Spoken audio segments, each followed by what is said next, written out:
Ahmed out into the middle. Right, young man, just pop out there and get a 50 or so. Everybody else has failed. Had a whirlwind couple of weeks on the same field as the likes of Rohit Sharma and Chideshwar Pujara and Andrew Dija. But the other side, I'm sure he'll have within photographing distance of Virat Kohli as well. Presumably Kohli was out there too at some stage. But yeah, it was quite funny. The second day of the match, Kohli had a lunchtime net, and Durham live streamed it, and there was over 1 million views of that. And on the final day, they tried to do it again, and the Indian media officer said, "No, you must switch that camera off." The new man is ready. Rian Ahmed, here's Dane Patterson. Perhaps he'll sneak past Fletcher and get a 5 for here. He's got 3 wickets. Oh, down the leg side and helped away. There you go. Easy game, Rian Ahmed. Boundary first ball. Strike rate of 400. Just helped it down the leg side, didn't he? Nice little tickle away. Glad to get one down there rather than just outside off stump or on off stump singing away. As I said, the young man can clearly handle himself. Hasn't faced many deliveries so far for the first team. 7 not out off 10 in his very first innings. That was at home to Yorkshire, and 3 off 6 against Warwickshire. And takes Patterson's figures to 3 for 20 in the 6th over. He's in once more. Balls to going with Ahmed, no. Ahmed. Richie, Ahmed or Ahmed? I don't think he has too much of an issue one way or the other. Ahmed is what we've been calling him, Rehan Ahmed. Nottingham boy, of course. This is one of the real benefits of this competition being played. Competition, if you like, real chance of mercy. Jordan Buff in the 40 pace. Casey Port even. 72 for 7. Ben Mike out there. Dark. With whipping the heavier clouds are fairly quick at the moment.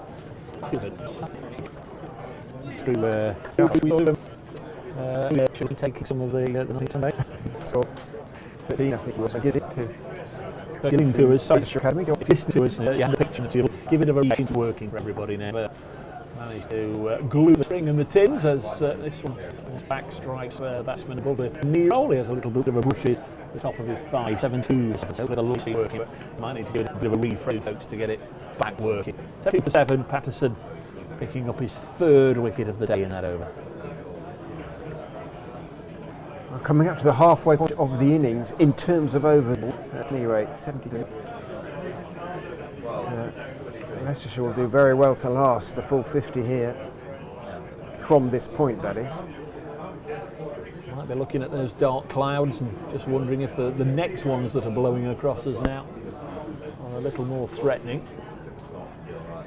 Everson is in from the Suka men. Bowls to Mike, who again is beaten on the outside edge of the ball. Swings away, and it is a rather airy drive without any conviction at all. And the sign from Mike is that the ball continues to swing for the Nottinghamshire Seamers. Will it do so for the Leicestershire Seamers?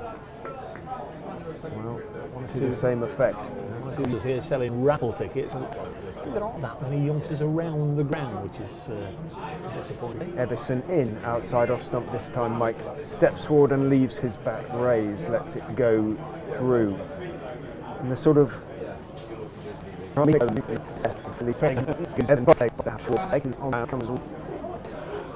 almost next to the Ian Blackwell by the time he picks up the ball.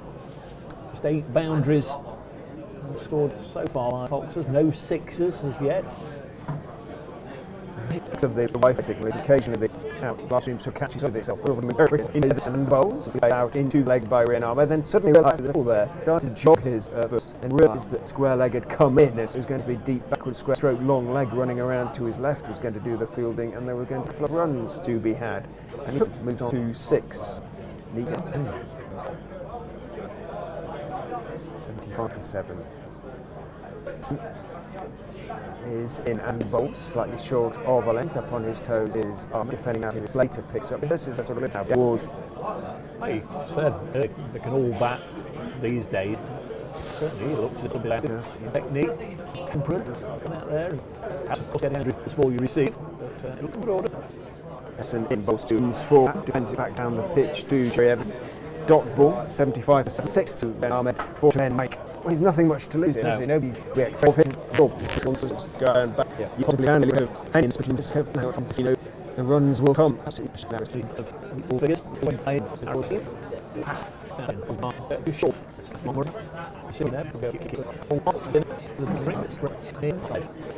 For set. So the score never advanced. Playing home, we want to use standing and these levels through to the keys. So went there, there, and Neuro we were so we need to do. Let's back take 4 sorry, after 10 overs. That's with us still went to Watch Road, and Yorkshire got out of the middle, but then it put into the offside. Yorkshire should have been, I think, now inspection at 2:30. 7-6-7, always effective.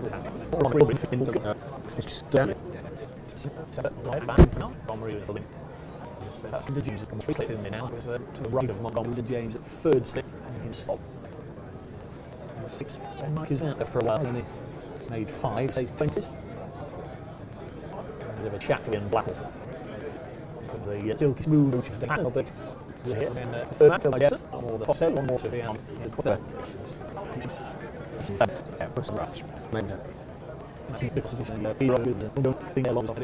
to shortest fight, and I'm keeping this well. The next edition on Wednesday, Derby. Everton again, so stuff reaching to his right. Schaddendorf takes it to mid. Feedback from last year when Derbyshire played a couple of home games at Trent Bridge and not so playing a game against Derbyshire at Derby on Wednesday. And then go to York on Friday. Been there yet, and a week beyond that. So goes up after April on Thursday. I believe is Glamorgan in those it's on from just got cricket off and the test match on with their arm still available. Everton is to himself as well as anybody. Yep. He's on 8. 4 minutes for his 20. An update for radio in just a second. So come on. United Jevis bowling. Right, and then bowl to Mark, who took a potential position to play an attacking ball, so left it over to get in trouble. First we've seen on ground today, a lady with Labrador, not very good with balls. Many not there. This one was probably 1 for 7. The end with some over the 27th over against all runs coming from Mike 7. Brian Ahmed has to go, just passing the time of day with umpire is not unduly good about things at the moment. No sign of a setting a go as yet. Patterson 7 322, Sheldon overs none for 12, 51%. Ahmed right, this one on the 16. Oh, Patterson. Just about beautifully presented. With the following footage this morning of Nod, you know that Luke Fletcher immediately tore a hole in the Leicester top order. Fletcher picking up 4 wickets. He's bowled out now 10 overs, 4 for 30, and Deckles now in on this. He's got the other 3 wickets. Bowling at the moment. He's scampering 82 for 7. The Foxes in the 28th over. That's an update for Radio Nottingham. That single was taken by Rian Ahmed, who moves on to 9. Just waiting there for Rich to take a mouthful of this brownie that he's unwrapped before bringing him in, but you're resisting. Get stuck in. Here's Patterson. Bowl to Ben Mike, stands tall and then brings the bat down and pushes it to mid on, and there's no rub. Thanks very much. We've now got in there. It's almost like past the parcel, isn't it? I was seeing you take off the respective layers of tinfoil and what have you. The production crew are looking with Tom behind us, Rich. I don't know if you want to pass it to Aaron behind us. I feel close to the opportunity. 82 for 7. Dane Patterson is almost like Rich passed that on reluctantly. This was banged in short and pulled away on the leg side. Ben Slater, once of Leicestershire, very, very briefly, does the fielding, 83 for 7. Did he get 172 or He something? did against Lancashire. At Worcester. That was a new word. I think he did a lot very much. Didn't it? 3 for 7. Blooming pandemic still lingers on, and you still feel the after effects as this one is defended into the offside. Of course, most of us have now been double vaccinated and what have you, but I think a year ago we'd hoped that yes, we had a curtailed season last year with 5 matches of Bob Willis Trophy cricket and then the blast.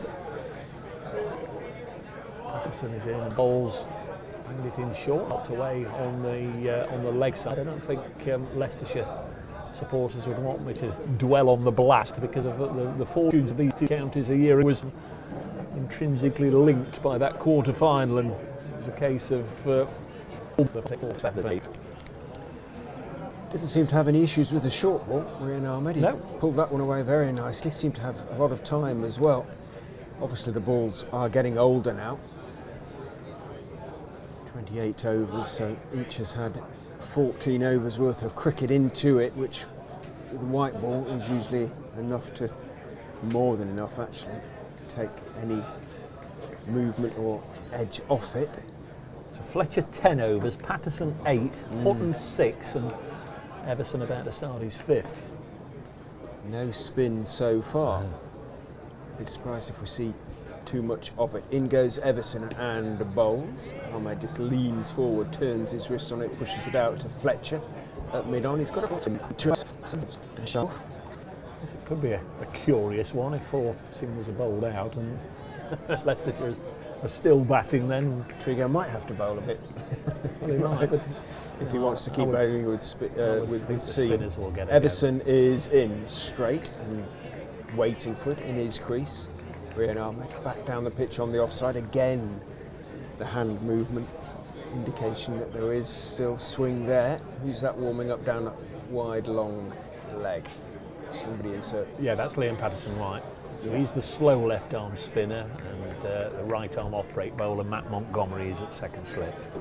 Patterson-White might have had the word. I've just seen him rolling his arms a few times. Everson in, outside off stump. Say good carry, but allowed to go through by Ahmed. He's playing very calmly for a young man. 20 balls he's faced now for his 10 runs. 8 to Ben Mike, he's faced 24. Probably the best part of the day in terms of the light now as well. The darker cloud is drifting off to the south. As Everson is in bowls, stands up tall and tries to force it on the offside. Doesn't really time it as well as he would have liked. Goes out to Trigo at mid-off. No run. 23 is if I've done the maths right, is the largest partnership so far for the 3rd wicket between Harris and Hill, and I guess that tells its own story, doesn't it? It's not going to get the job done, a partnership or a top partnership of 23. Your friend Mr. King is standing with a helmet in hand on the back. He's standing there. Yeah. Everton Ahmed outside off stump, swinging away and taken, almost diving away to his right in front of first slip there by Ben Schadendorf, allowed to go through by Rian Ahmed. I think there's a few cones missing off the M1. They've been liberated and had a yellowy orange cover put round them to disguise them as being motorway cones, but they've had chains attached to them, and there's a little hospitality area fenced off. Everson bowls onto the legs of Ahmed, times his turn out into the leg side very nicely indeed. Patterson-White has to run 15 yards or so up the boundary to his left, gets to the ball, gets his fairway to Everson. Ahmed picks up a couple, moves on to 12, his highest senior score for Leicestershire, could definitely say that. 10 being his previous, 10 not out that is. 7 not out, wasn't it? Yeah, 7 not out off 10 balls, that's it. So into double figures for the first time. 86 for 7 after 29 as the virtues of the catering establishment are extolled by the man on the mic. Well, it's a mention for the cake stall. I popped a photo on at Brace Cricket this morning of the delicious cakes on offer. As I say, when I found it on Friday, it had been decimated, understandably, but the lemon drizzle was excellent. I can thoroughly recommend that. We are going to get some twirly-whirly action. It is going to be Liam Patterson-White, the slow left armer, the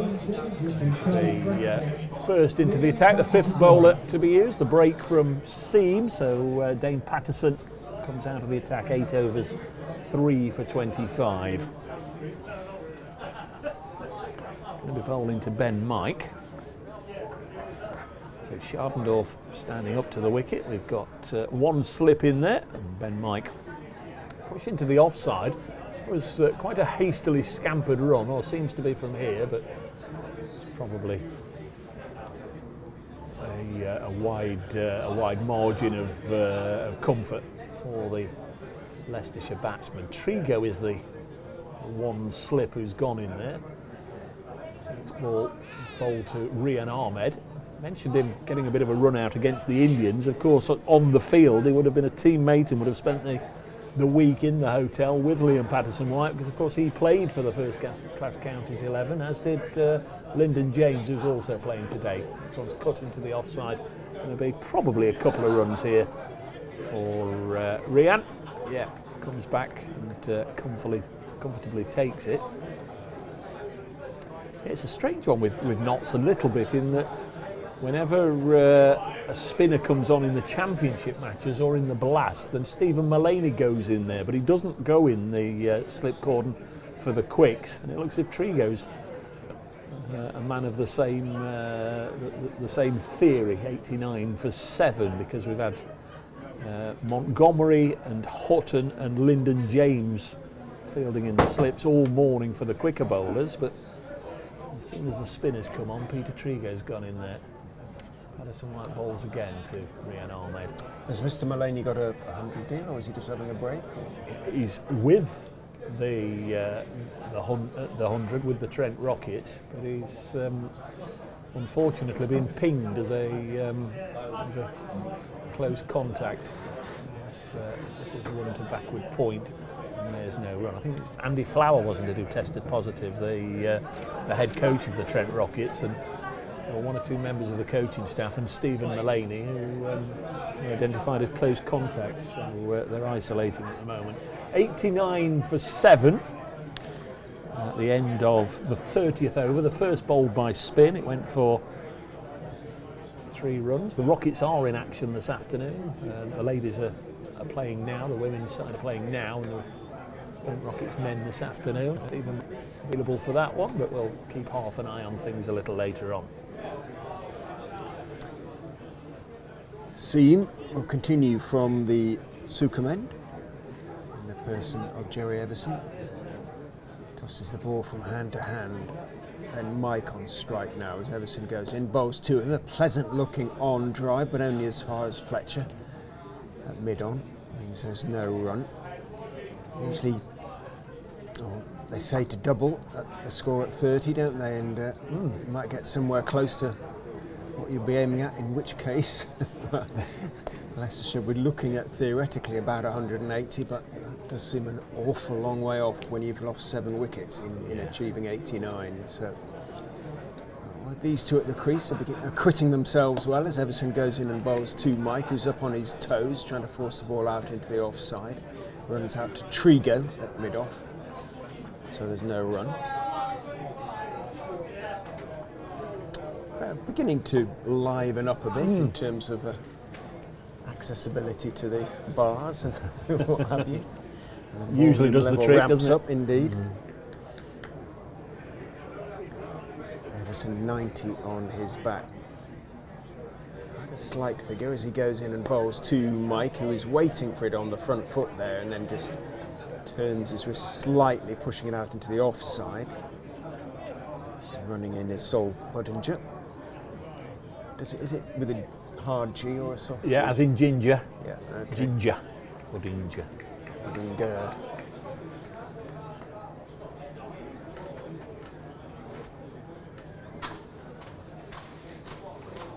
Everson.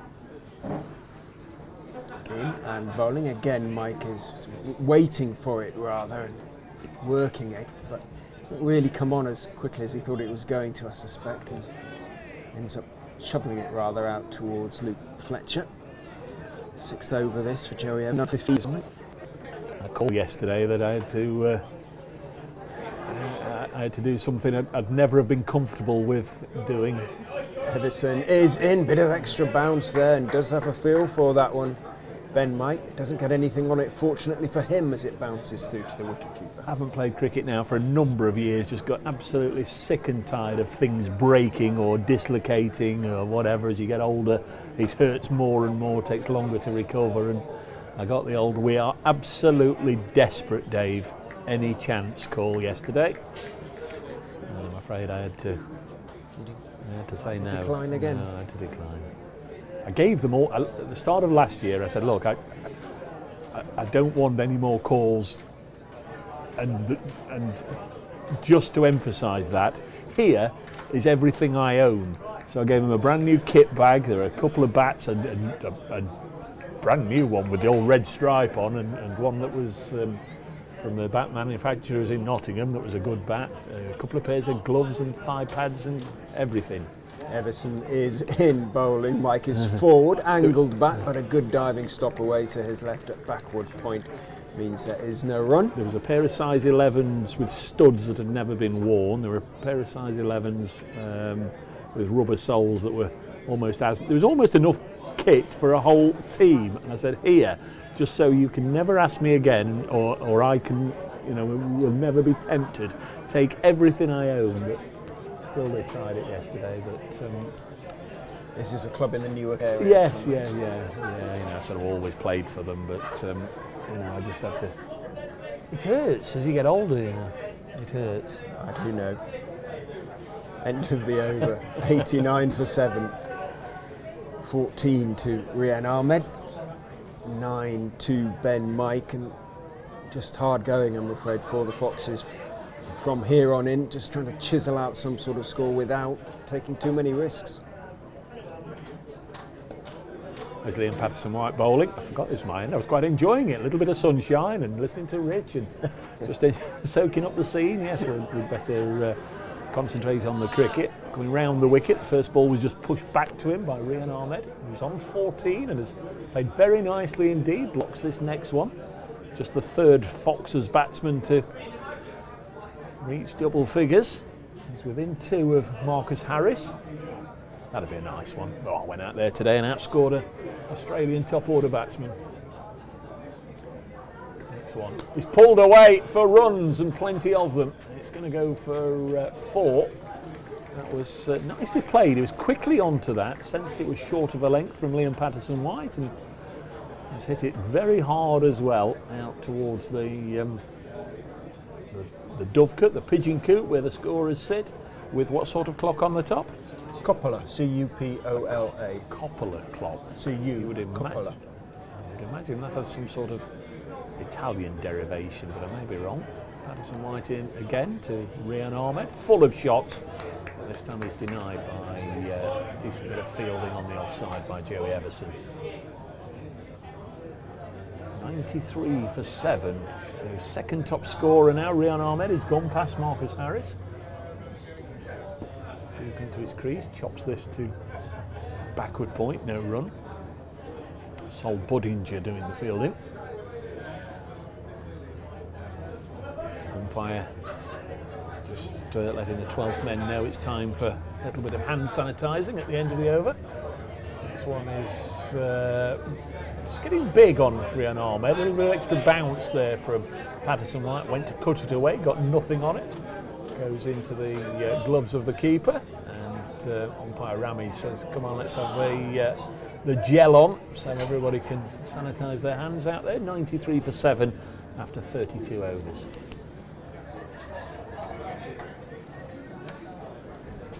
Ahmed and Mike touch gloves while the sanitising is going on and the drinks are being taken.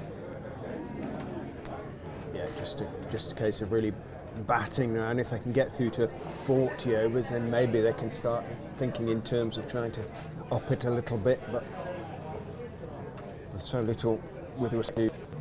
She's following the stream as a Yorkshire fan, and she says she'll be at York on Friday to watch Yorkshire play Notts. Lovely to see you, Lily. Afternoon, Lily. Hope you're well.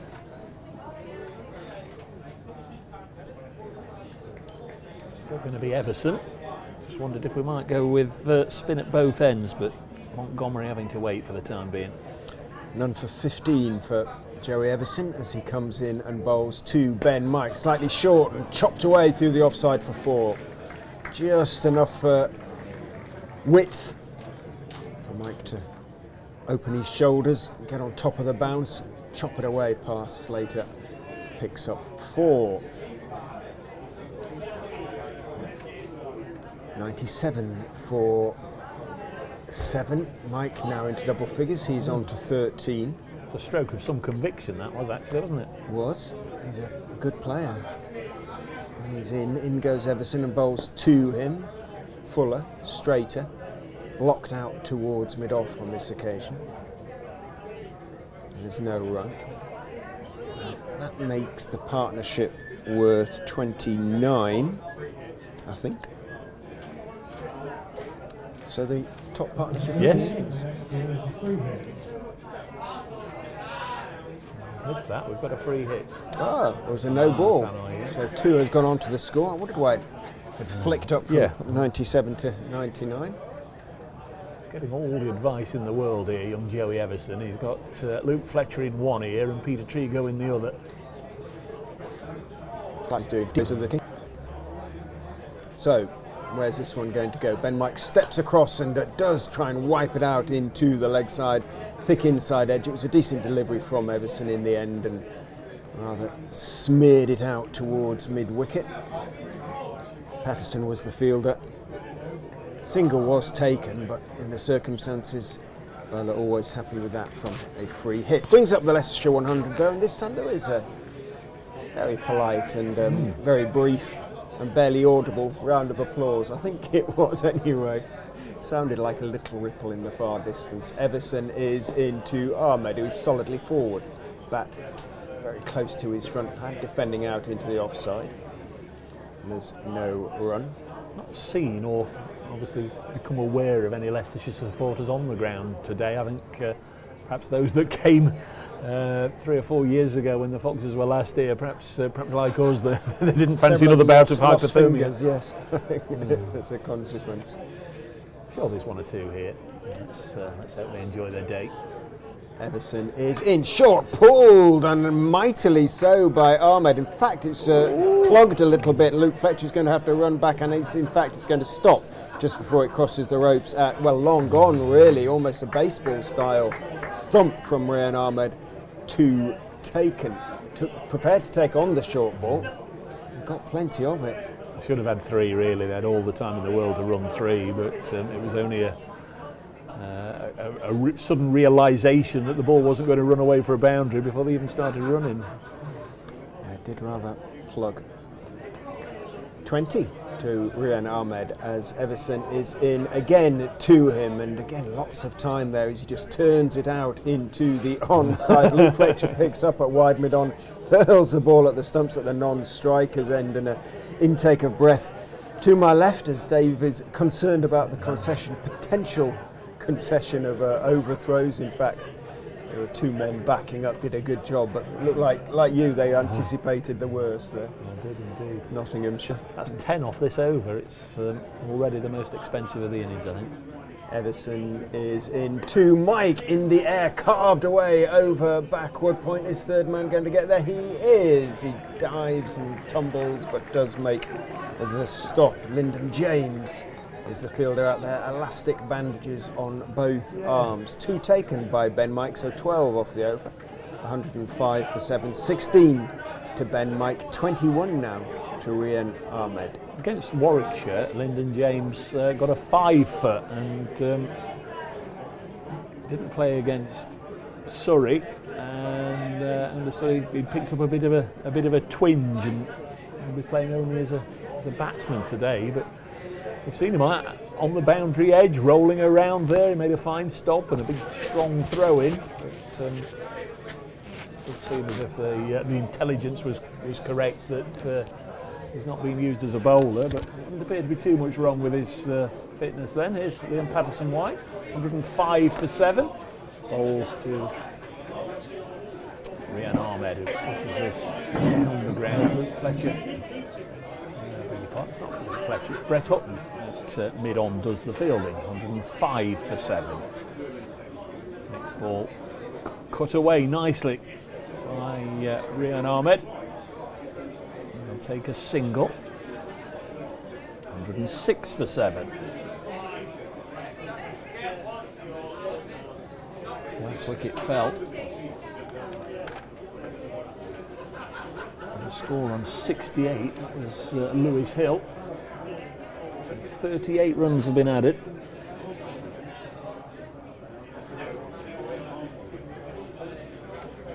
White composes himself and then comes in and bowls to Ben Mike. A little push into the offside and another single taken. Not quite giving Notts the run around at the moment, but certainly just desperately needed, and this pair have done nicely. Another single. This is bunted down the ground by Rian Ahmed. He's been at the crease now for about 40 minutes. And Mike's been out there for over an hour as well. 108 for 7.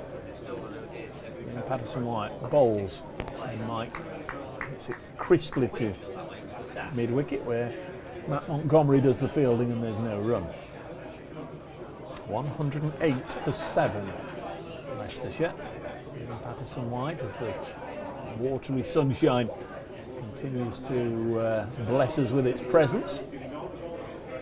He's fizzed back into the keeper, couldn't hang on to it. For that reason, Ian Blackwell, the umpire, just waited a moment before calling over, but then he does. And it's 108 for 7.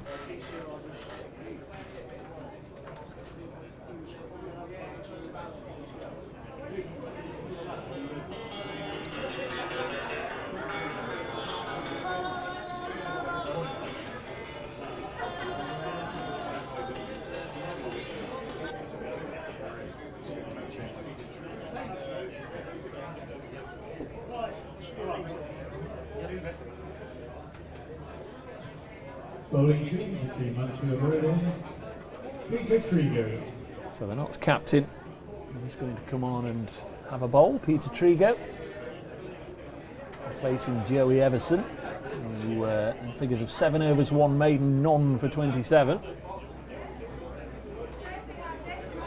There is Trigo. What's his spell by bowling to Rian Ahmed? Push into the offside, butting to shies at the stumps. They take the single. 109 for 7.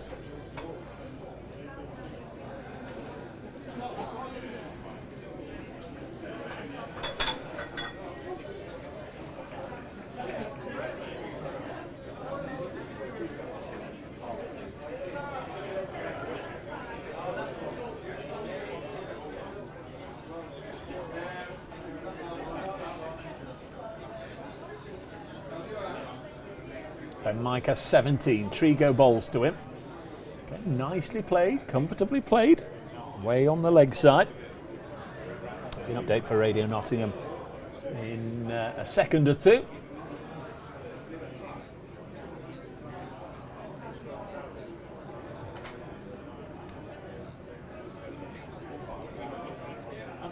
Trigo once more.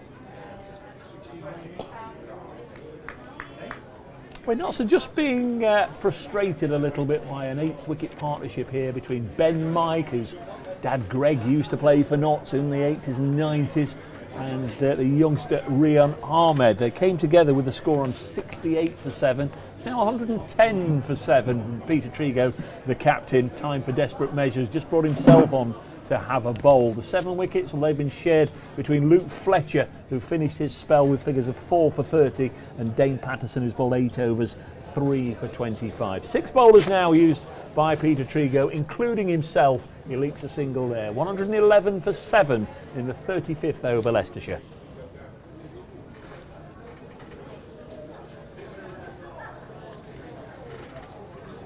Trigo is in then from the Sukhum end to bowl 2. Mike, he's hit him on the back pad. Looks a decent shout. Stayed low. Trigo absolutely out. Well, Trigo just seeking the counsel of Luke Fletcher there as to perhaps why it wasn't given. The only thing I can say is that you could see all 3 stumps as he shuffled into it rather. Trigo is in, bowls down the leg side. Good tumbling take away to his left, of course, by wicketkeeper Dane Shardendorf. So it may be that umpire Amish thought it hit him outside the line. Otherwise, there wasn't too much wrong with it, that's for sure. 113 for 7. 45 they've now added for the 8th wicket. Trigo turns, is in and bowls. Forward goes Rian Ahmed, back down the pitch on the offside, picked up by Fletcher, who's at mid-off, and there is no run. Did you, by any chance, I remember asking you previously about Trigo's attempts to qualify for the Open in the golf, because he's a heck of a golfer, isn't he? Well, he's a heck of a sportsman, full stop, as I understand. I heard that he'd missed out by a couple of shots in the end, but he'd not done it. And on Friday in the rain, I was having a bit of a natter to him, and yes, definitely, he said within 12 months, I would hope to have played in some professional golf competitions, was what he was saying, but at the same time, he's very keen to extend his stay with Nottinghamshire as a player or as a player coach role. Start of a new over here, Liam Patterson-White bowling to Ben Mike, who helps it away on the leg side. He's very much enjoyed his couple of years with the Notts as obviously a little bit of an outside interest in the golf. He's also been doing a little bit of sports presenting, as this is fired back into him with he does most Bristol City home games down there at Ashton Gate. You know, most football clubs, like a lot of cricket clubs, have their own live stream and all the rest of it, and he does the presenting for Bristol City. He was a keen footballer in his younger days. 115 for 7, and it's blocked here, so he very much enjoys that. You go down there and present and get 1 or 2 past players to come in as guests and obviously watch the game together and do the old summary bit with. This one is fired in, and Shardendorf takes the bails off, but I think they got home. It was Everson doing the fielding. It was a sharply taken single, wasn't it, Rian Ahmed from here? Certainly looked to be in. Yeah, I think he was in. It was brilliant. Well, so did the umpire, but it was brilliant work by Shardendorf. Yeah. He sort of took it and then flicked the ball at the stumps backhanded because he was sort of running away from them slightly. It was a slightly wide throw from Everson and took the bails off with the ball, with the throw. Brilliant work by him. Yeah, so he's first and foremost he's wanting to stay on with Notts, Peter Trigo, but golf and the sports presenting side as well, also taking up his time, giving him opportunities going forward in life. 116 for 7 as that one came off the pads of Ben Mike. A man of many talents, clearly. Patterson-White bowls. Ben Mike has pulled this away. Will it go all the way? In fact, 1 bounce for 4. I just wondered if we might have the first 6 of the day's action there. It's a 4 that brings up the 50 partnership, which in itself is worthy of note and merit. 121 for 7 and pint for the marker, both batsmen and Mike. Yeah, well played Ben Mike, well played Rian Ahmed. I'll be learning all the time, but so impressed, not just with his talent, Rian Ahmed, obviously a talented cricketer, but with his temperament. He's clearly not in the slightest intimidated by the first team atmosphere. He's thriving on it. In goes Trigo and bowls to him. He turns that one out into the leg side, puts the fielder under a little bit of pressure, picked up cleanly, but He realised that Ahmed was going to make his ground comfortably, so doesn't bother throwing the ball in, just keeps hold of it and then underarms it back to Trigo, who pushes a hair back from his forehead. Everson the fielder on that occasion. Trigo is in again to Ben Mike, who's forward back down the pitch on the onside. Trigo reaches out, just deflects the ball on towards Everson. That's a fair amount of travelling then if he's going down to the southwest every well, not at the moment, but I suppose they'll be starting again very shortly. There was some Scottish football yesterday, wasn't there? That started again already. The Football League starts next Saturday. Trigo is in, clipped away in the air, and it's going to be beyond Everson. He runs back from that mid-wicket position, wide-ish, mid-on really, and gets to the ball about 10 yards inside the ropes. It was a bit of a mistimed pick-up by Ben Mike, and indeed he looks at the bottom of his bat as though might just have given it a crack. He was trying to flick it away through the leg side, ended up chipping it over mid-on, but having seen that, Trigo decides to take the slip out and put him in at a shortish mid-wicket. Trigo goes in, bowls short, pulled, almost hooked around down to long leg by Ben Mike, takes one. Seems like he was sort of going through his varieties there, Peter Trigo. Slower ball, one pitched up, one banged in short. Maybe just trying to get a little bit of movement either way. It's quite short, was intended to go from Sol Budinger. Either way, it was backed up at mid-on. I think he was throwing at the non-striker's end, but I think he missed by quite a long way. Plenty of options available to Trigo. Brett Hutton's still got 4 overs. Dane Patterson's got a couple. Joey Everson 3. And then obviously himself and Patterson White relatively fresh into the attack. Goes Trigo, bowls solidly for his Mike, back down the pitch to Trigo. I'm just wondering whether it's crossed his mind to go back to someone like Hutton in the hope of finishing the innings off, really, rather than thinking in terms of keeping him back for the last 10 or whatever. If I can pick up one more, I've just got a couple of bowlers to take. He's having a word with Luke Fletcher, who seems to be his trusted advisor out there. William Patterson White, meanwhile, making his way in from the boundary. 126 for 7 is the score after 37 overs. So Leicestershire can bat for the remainder of the innings, the remainder of the 13 overs, and just. If they do, they're tick along. Of 180. Yeah. So that sort of rule of 30-20 might have some application.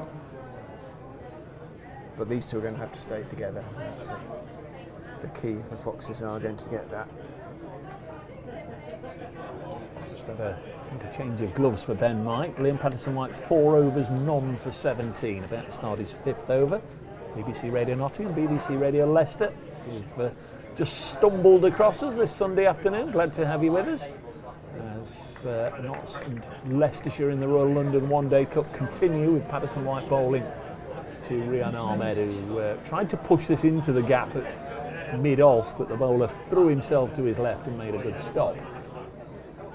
So a dot ball to begin with. The next one is chopped away out into the deep on the offside.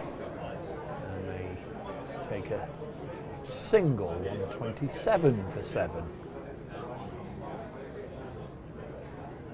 Conditions improving all the time. It really was pretty murky when we started, but quite a nice afternoon now as Patterson White bowls.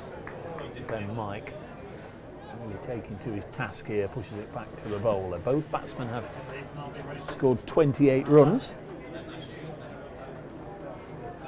Ben Mike, legs quite wide apart, goes down on the slog sweep, and on this boundary Ben Slater makes the stop and then throws it in. That was good work by Slater. I think he'll be, although it's not Trent Bridge, he'll be pleased to have a predominantly home supporting crowd behind him. Last weekend he took a catch at Edgbaston in front of the Holly stand, and the rest of the afternoon he was being booed as Ahmed pushes it back to the bowler. It was one of those right on the boundary edge where he athletically had to throw it back in to stop it going from the 6 and then take it.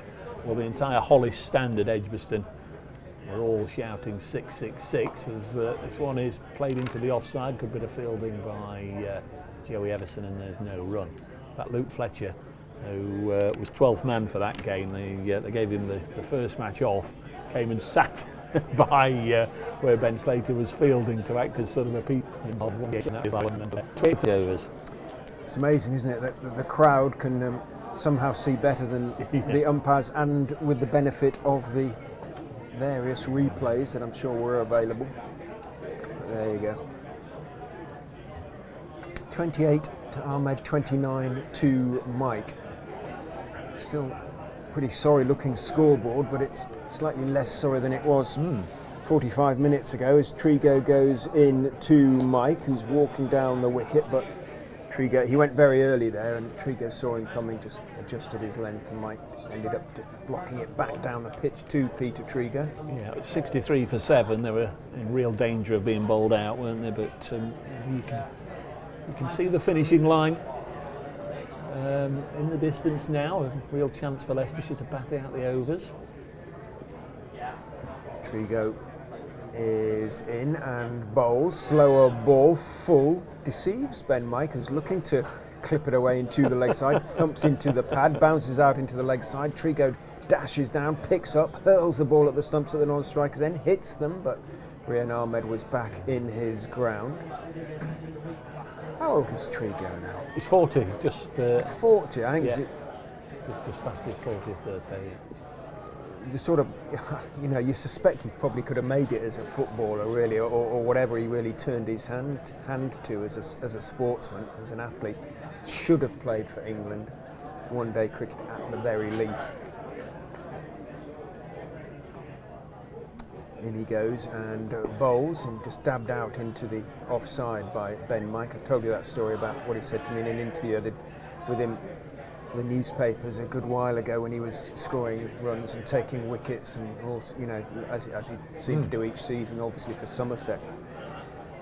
So does it not, do you think this time you might get a game for England? He said, I've got more chance of growing a second winky.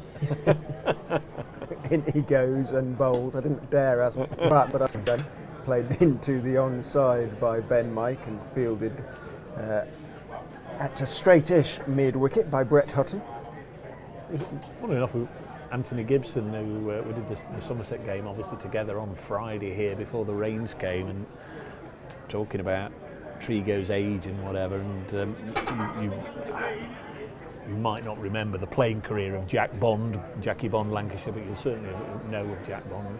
Trigo is in, again nice and straight, and all Mike can do is play it firmly out into the offside on that occasion. Well, he had that great career with Lancashire, but finished his career with 1 year at Notts as a 42-year-old, came as captain, and we thought Trigo would probably be well, I'm fairly certain he's the oldest Notts skipper since Jack Bond, and we're trying to think of others that might just have done something similar, and obviously Ray Illingworth came up. Would he have been 40 or over 40 coming to Leicestershire? Trigo is in, looking to on drive, gets a bit of a thick inside edge, but he's got it out to deep mid wicket there, Ben Mike, and he's going to pick up a couple of runs. Patterson has a lot of ground to make up to the ball in front of the electronic Anthony scoreboard. Brought up Brian Close, of course, at the end of his career, going to Somerset as an over 40-year-old skipper, but I'm pretty sure Illingworth would have been over 40 moving from Yorkshire. Illingworth was the sort of player who looked 40 when he was about 25, didn't he? But equally, he looked 40 when he was about 60 as well. So I will check, but I'm pretty sure you're correct. Illingworth must have captained Leicestershire at the age of 40. Let us know if you know otherwise. Do please tweet me at Rich M Ray, R-A-E, at Brace Sport. At Brace Cricket. I beg your pardon, at Brace Cricket.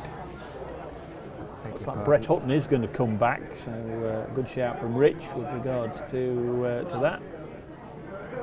Makes sense, doesn't it? Just nip one of these two out. Leicestershire may struggle to get 150, 160 if they stay together. 180, you never know, and a couple of early wickets with the new balls.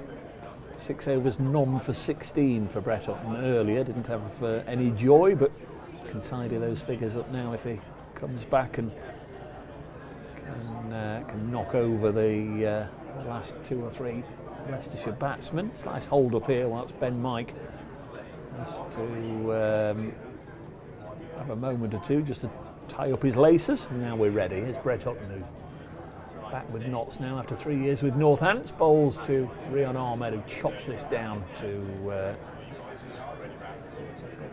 slip position. Yes, I just wondered if he was in the deepest gully position there. I suspect Dave Notts, the Notts high rise extended their innings somewhat in terms of getting pleasing the crowd, if you like, a little bit. They won't want it to go on too much longer, but it's gone on long enough beer and now burger to make sales. Yeah, exactly. Next ball is just dabbed to backward point, fielded there by Sol Buddinger. Been in the action too much today, Buddinger. 30 for 7. He'll be opening the batting with Ben Slater.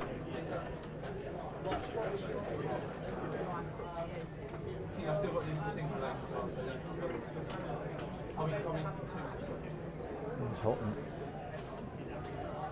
once more from the Charlie French end. Bowls to Rian Ahmed. Plays it fairly compactly on the leg side. Takes an easy single. Looked a good player in this innings. 130. I think it's 131 for 7. It is now. I think the board opposite us actually moves on just a fraction quicker than the one actually on the where the scorers are housed, and Ian Smith, who's working the screen somewhat bizarrely. Always seems as if that one goes a little quicker, the one opposite us. That's the one I've been looking at, to be honest. Here's Brett Hutton bowling to Ben Mike down the leg side, helped on its way. A little bit of work for Luke Fletcher to do, and he picks it up in a clean return. 132 for 7. So this pair sharing top billing now. They've both gone past Lewis Hill's contribution of 25. 32 to Mike, 29 to Ahmed. Kevin Shine again chatting to Luke Fletcher, but can't help this. All that is photo. And drops this on the leg side. Another single. Ben Slater doing the fielding this time. 133 for 7.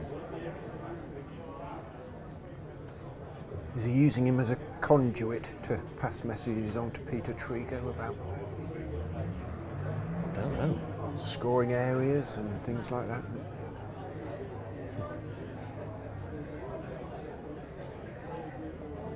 Hutton turns at the end of his mark and then will come in. Past umpire Blackwell, and Ben Mike says, hang on a minute, I'm not ready, or don't know what all that was about. He's gesturing in the direction of Luke Fletcher as if to say, is Luke actually on the field, or is he I don't know what it is. Luke's turned to the Leicestershire, I guess, coaching staff who are behind him there. I don't know what that was all about. He does have a tendency to do it from time to time, Ben Mike. He hears something. Here's Hutton in to bowl, and this is heaved down the ground. One bounce to Liam Patterson-White, who is 2/3 of the way back at deepish mid-on, and they take a single. One more onto the board. 134 for 7 at the end of the 40th, and of course that means an extra fielder can be released into the outfield should Peter Trigo wish to now have 5 fielders outside the circle. Well, 10 overs in which the Foxes didn't lose a wicket, which is okay. Wasn't exactly going to all parts. It's a decent hit to clear the hedges around around all the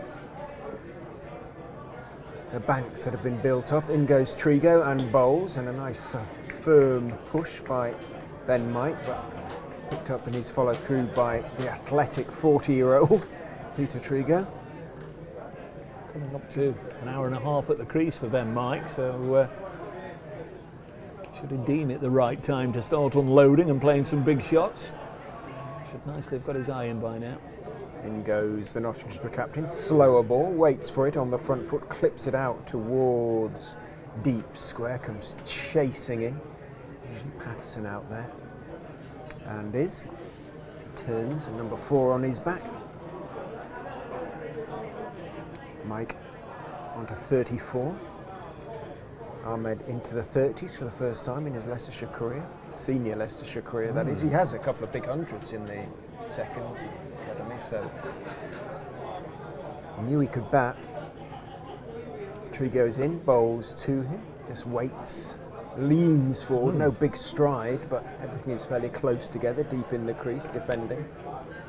First result across cricket's broad spectrum today is that the Trent Rockets women have defeated Birmingham Phoenix by 11 runs in the 100 games. So the amalgamation of Nottinghamshire, Leicestershire, Derbyshire and Lincolnshire, is it, have registered a win in the women's match. Tree go in, slightly shorter of length this time, waiting on the back foot is Ahmed. Plays down the wicket on the on side and rehearses a sort of flick into the leg side. He needs to start finding gaps if he possibly can. If Leicestershire can have any sort of target, they can have any realistic ambitions of defending. 135 for 7 at the moment. Another 40 from the last 10. In goes Trigo, both short down the leg side, will be signalled wide, and is. He did try to sort of hook it away, ramp it away almost down the leg side. Didn't get anything on it, taken by Schardendorf. Sounds like it should mean something, doesn't it? Schardendorf, like Schadenfreude, but it's like Ackerman, it's basically farmer. In goes Trigo, bowls a little off-cutter outside off stump. Ahmed leans forward and angle bat out into the offside. Backward point comes running in to pick it up. Maybe German origin.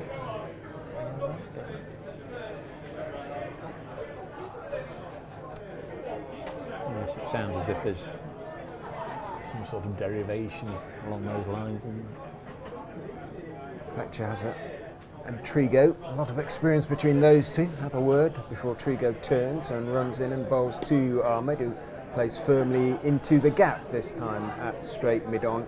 Evison comes scampering in off the long on boundary, gets his throwaway on the bounce to Schardendorf behind the stumps, and the single is taken. He keeps the strike.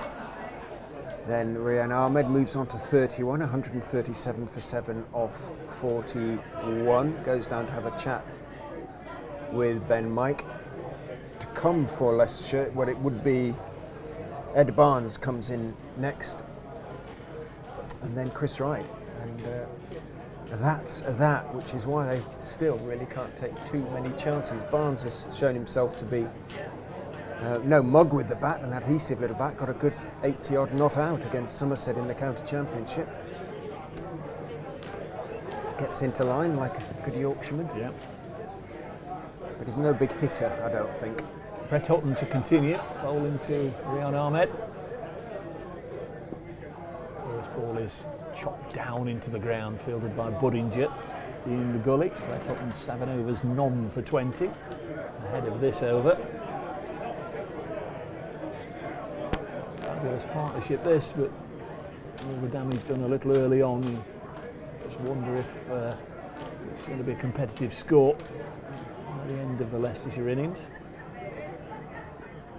Of course, as Rich said, 2 or 3 wickets at the top of the Notts run chase, and things can change very quickly. Another single taken here, and 38 for 7.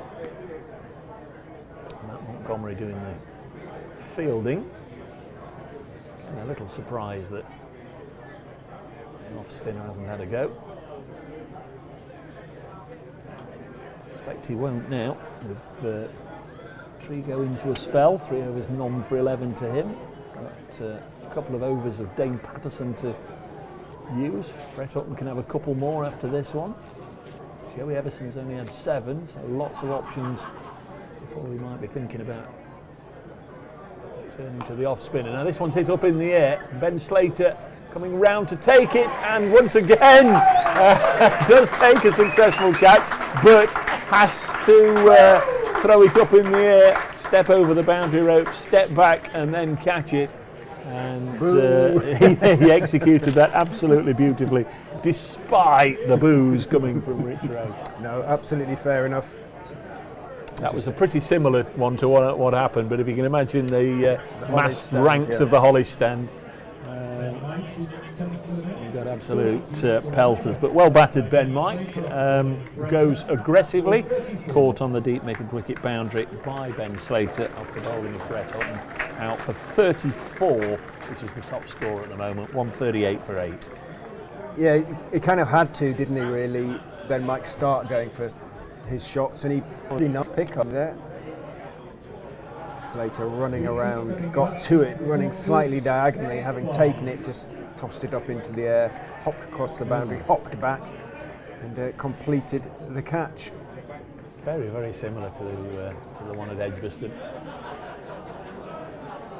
Not easy to describe, but Partnership it's of 70. Exactly as Rich said. Yeah, very useful runs indeed. So Ed Barnes is the new man. They did cross. So unlike in the 100, if you cross, you're entitled to be on strike.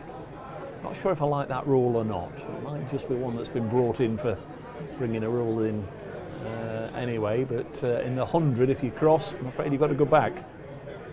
The new batsman is always on the strike. 138 for 8. Yes, if you've got somebody going like a train, you're quite pleased that they can't cross. Here's Hutton then into Rian Ahmed. Quickish delivery outside the off stump, and just thought for a moment there, because we're not in a great position to see, I thought Ian Blackwell was going to signal that it was a wide, but it was just his right arm, he sort of stuck out and gestured either towards the umpire or tossed the coin up in the air as he was putting his right arm out. Ahmed on 32, Brett Hutton to bowl to him. 2 wickets left for the Foxes, and this is a defensive block. My admiration for Peter Trigo has just gone up another huge notch, I must admit. As the Leicestershire listeners will know, I occasionally read out little parts of the Cricketers' Who's Who about what the cricketers did during the strangest thing they did during lockdown was one of the questions asked in this year's Cricketers' Who's Who, and I've just read Trigo's, which impresses me no end. I'll tell you what it said in a moment. Here's Brett Hutton, 138 for 8. He's bowling to Ahmed. Little push and run onto the offside, 139 for 8. And that's the end of the over, I fancy. Yeah, 139 for 8. So success for Brett Hutton after 42 overs. The Foxes 139 for 8. Strangest thing you've done during lockdown. This is Trigo's reply, and I read it exactly without any comment. Quote, realising that the leaders of the Western world are among the most incompetent and crooked of all.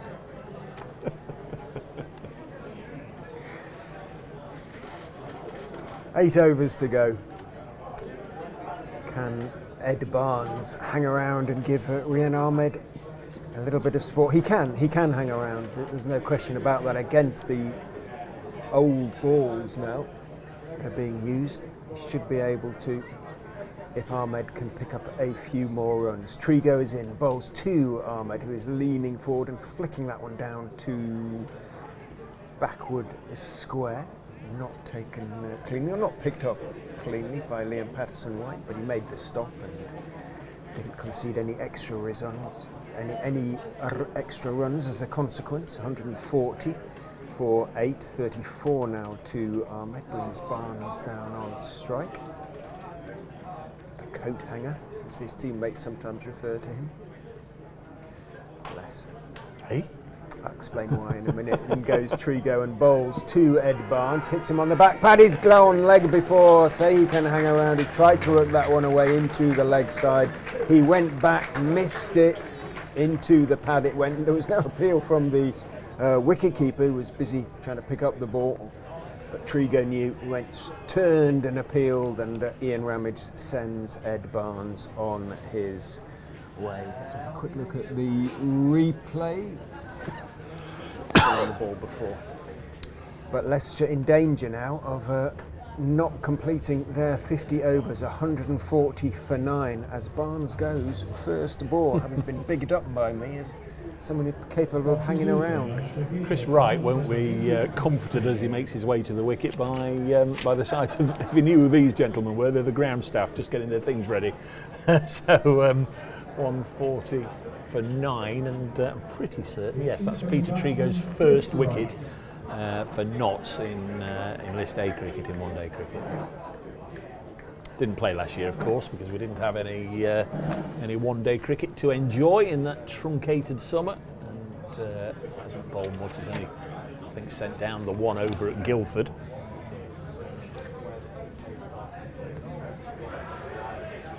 So, be an update for Radio Nottingham in a minute. We're into the 2 o'clock news. 140 for 9.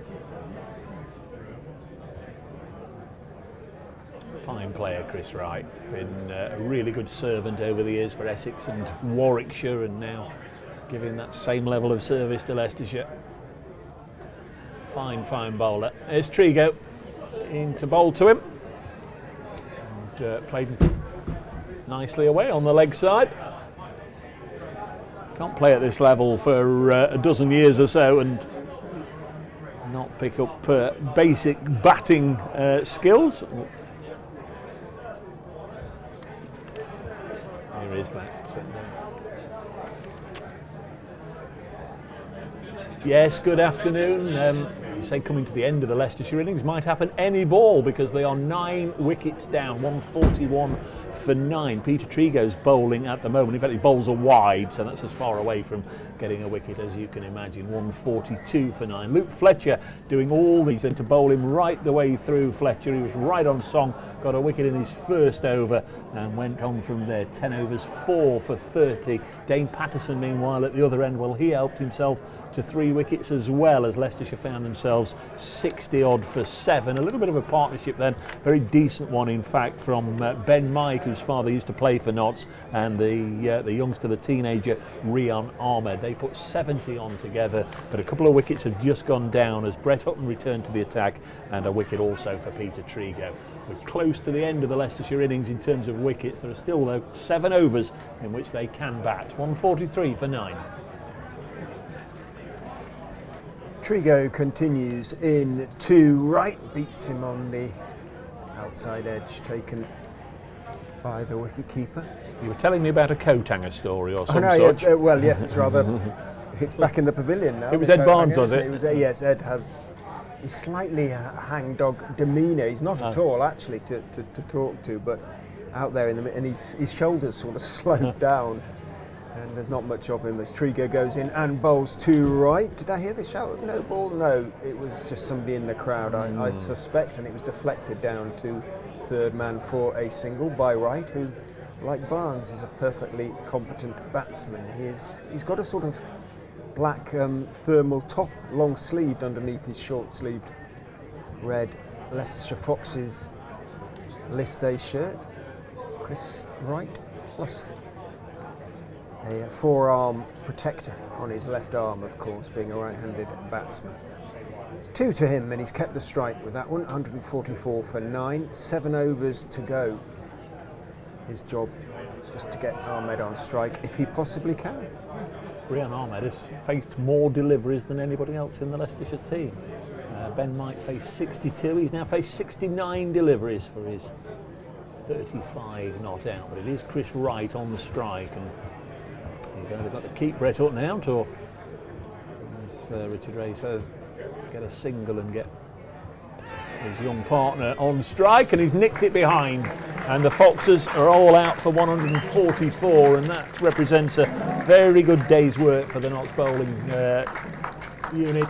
144 all out, as Chris Wright nicks behind. A third catch of the innings for Dane Shardendorf, a second wicket for Brett Hutton. Chris Wright goes for 2, and Rian Ahmed, well, he will not be defeated. 35 not out, 144 all out is the Foxes' score Luke Fletcher 4 for 30 will presumably lead them off, but I think that's a pretty decent return all round. 3 wickets for Patterson, 2 for Hutton, 1 for Trigo. All 10 wickets taken by the seamers. And a sorry old sight out there, Rich. Just draw your attention to Rian Ahmed walking off on his own because Chris Wright ran off to get ready for his bowling spell, no doubt. But poor old Rian.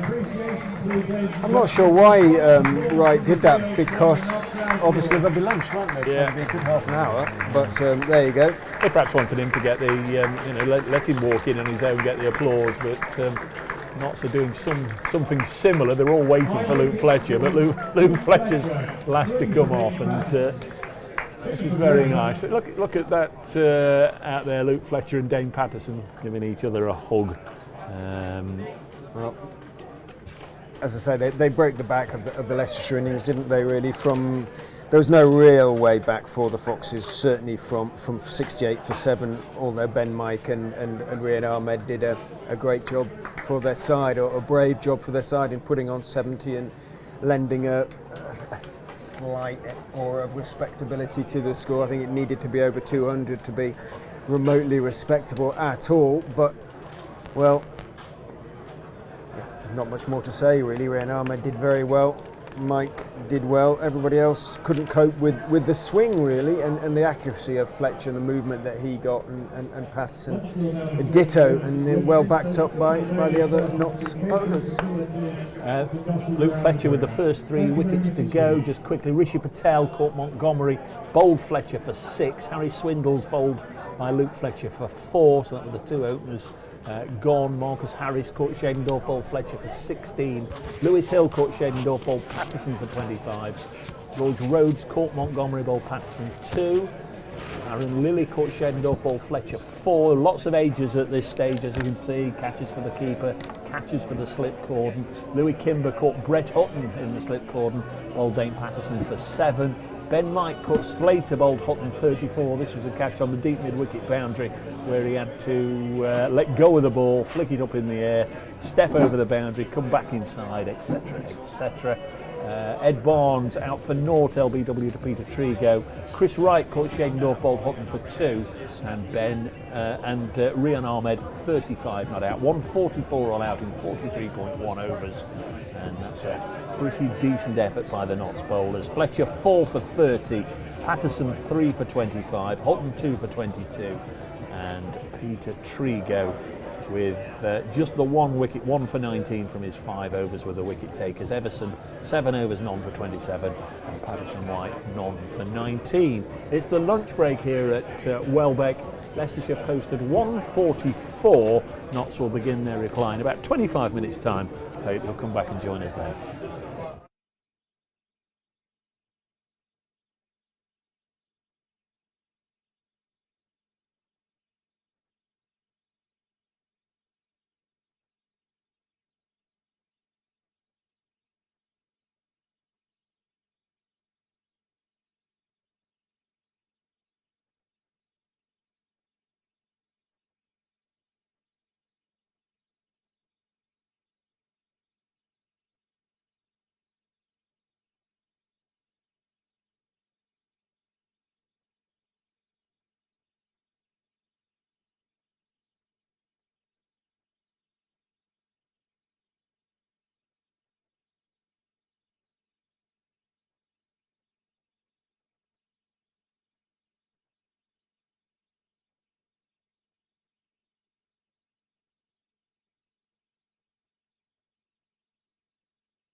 145 by the Foxes. Leicestershire bowled out around about half an hour ago for 144 in the 44th over of their innings. Luke Fletcher with 4 wickets, 3 wickets to Dane Patterson, 2 to Brett Hutton and 1 to Peter Trigo. The wickets all going to right arm seamers. Now it's over to the Nottinghamshire batsmen. We've got Ben Slater and Sol Budinger on their way out to the middle. Ben Slater has been a model of consistency both in 2019 in this competition and so far this year, and Sol Budinger is yet to really fire in his fleeting first team appearances. They're out there together, and the Leicestershire Hoddle just breaking up. I'm Dave Bracegirdle, alongside me from BBC Radio Leicester, having found his way, I think, to the front of the burger queue eventually, Richard Ray. Afternoon, Dave. Afternoon again, everybody. Got a bit chillier here at Welbeck. Something that we should be used to. There's still plenty of blue sky, or some blue sky around. There's a little bit of darker cloud away where the weather has been coming from in the game, but we've been very lucky, judging by what's going on elsewhere, or what hasn't been going on elsewhere. Yeah. Did you get a burger? I just went for a cob in the end, which was lovely, which was smashing. Just the job. Leicestershire have it all on here, defending a score of just 144. Only men to really emerge with much credit from the Leicestershire innings. From the Foxes' point of view, Rian Ahmed, the 16-year-old, in his just 3rd innings, undefeated, 35 not out, and Ben Mike. Together they put on 70 for the 8th wicket, without which they wouldn't have got into 3 figures. Chris Wright is opening the bowling for the Foxes and bowls to Ben Slater outside off stump. Slater steps forward and allows it to go through. Wright operating from the Sukhum end of the ground, looking for as much swing as the Nottinghamshire seamers, and particularly Luke Fletcher obtained. Also movement off the pitch for Fletcher early on. They're going to have to take wickets, the Foxes, if they're going to have any chance of defending this score. Outside off stump again, allowed to go through into the gloves of Harry Swindles behind the stumps. Might as well have slips in. 2 of them at the moment. I've always enjoyed watching Chris Wright. He's had an injury or 2 over his career, hasn't he, which has perhaps just forced him to miss large periods of cricket at crucial times in his career, but very, very experienced performer and a really fierce and doughty competitor. Bowls outside off stump again, an exaggerated leave from Slater. They've been hugely successful in the county championship so far this season, comfortably Leicestershire's highest wicket taker with the red ball. And to share it with him, Ed Barnes? Imagine they roll the dice a little bit and give it to Ben Mike, because he gets as much action on the ball as any of the Leicestershire bowlers. In goes Wright and bowls for the first time. The bat is called into action. Defended on not quite the back foot, half forward, half back really. Slade just dropping the straight ball out into the offside, off the off stump. And there's no run. The problem is that Ben Mike tends to be a little bit expensive, but not too much to lose really. No. You've got to take wickets. Yep. So it remains to be seen. It should be Barnes. It would normally be Barnes, but you never quite know. Rishi Patel at first slip. Harris at second, outside off stump, allowed to go through again. Is that Harris? No, Harris is at mid-on. Who's in there at second slip, waiting for him to turn? It might be Louis Kimber, actually. So used to sort of seeing the Colin Ackerman in there at second slip. Wonderful slipper. Currently playing in the 100, and good to see him back in action the other day, Colin Ackerman. Wasn't able to play in the first couple of games for, I think he's based in Manchester, whatever the Manchester side originals, is it? Yeah, I think so, yeah. Right is in and bowls outside off stump, and once again Slater can just take a little half step forward and leave his bat raised over the line of the ball. So I think, was it just the one he was required to play out in that over? It's a maiden to start with though, so Honour just about satisfied on both sides, but they want to make the batsman play rather more often than that. Leicestershire 0 for 0 after 1 over. Speaking of the 100, Birmingham Phoenix and Trent Rockets has just started. Trent Rockets are batting, they're 21 for 1. Alex Hales is 20 not out. Darcy Short for 0 has gone at the other end, and still no Stephen Mullaney. We were talking about him earlier, but Alex Hales, Tom Moore, Samit Patel and Matt Carter all in the Rockets side. They are batting, they're 21 for 1 after 11 balls, 20 not out to Alex Hales. He's impressed as batsman, hasn't he, Matt Carter, in yes. the 100? Slightly unexpectedly. I missed the shout on the bowler. Is it Ed Barnes? I think it is, isn't it, in the distance? It is the coat hanger, yes. Going to be bowling to Sol Budinger, who likes to give it a bit of a whack. Left-hander, both left-handers of course, and this one goes through to the keeper. Budinger would have played against the Foxes, I guess, in the Blast this year. Played 4 or 5 games anyway, came into the side. Rich looking at me quizzically, he might have...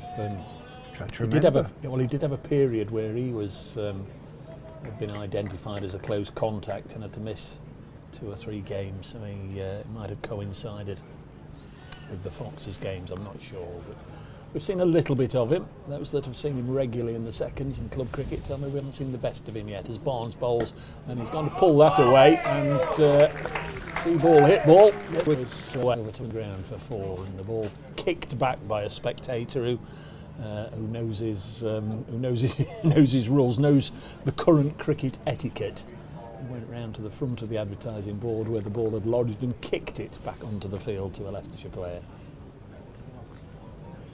Saves everybody having to sanitise the ball afresh and also their hands if they pick it up. 4 without loss. Budinger off the mark. He was 2 and out on Friday on this ground, and he's gone after that one, gets nothing on it, and it goes through to the wicket keeper.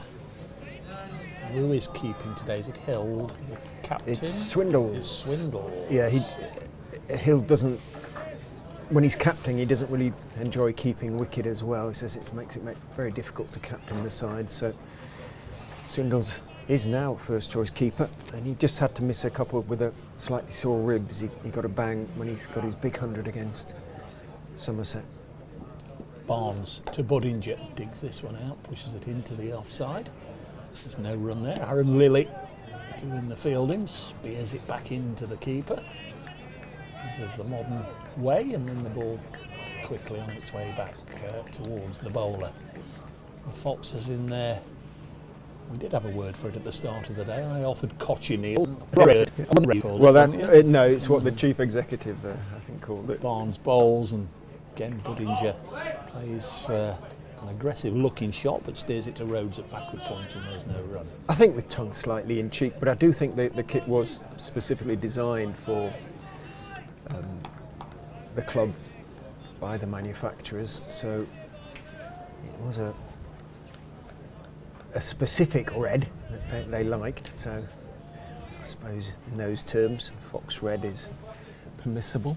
I remember being a fan of the Foxes Blast strip this year, but I can't for the life of him remember what it was. Next ball is pushed into the offside, and again straight to Lilly, and there's no run. I know it was a change green, from the mustardy colour. Yeah, that's right. Awful. It was the green. Yeah, it was green, but a sort of lighter green than the Outlaws green that they're sporting in this competition.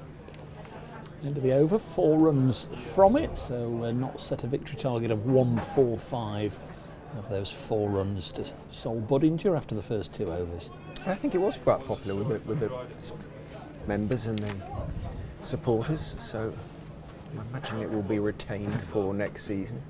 Had a few different kits in the various competitions. Black the season before, I think. In goes right and bowls. Slater drives pleasantly, half a hand to it, diving away to his right. Ahmed at extra cover, slows the ball down and makes sure that it is just a couple, I think, in the end to Slater instead of the 4 that he might otherwise. Did he get just one in the end? Yeah, was he just sent one. back? Just Yeah, one. he was sent Yeah. back. Yeah. Yeah. Oh, last year, that fairly dour mustardy colour that you sort tried of to pass off ochre. as gold. No, it was, I think they called it ochre or something in the end, but it was, neither now nor summer, wasn't it, really? But singularly uninspiring. That said, they played quite well in it. Yeah. In goes right and bowls. That's a good one that bounces and leaves Budinger. I think he dropped his hands, let it go through.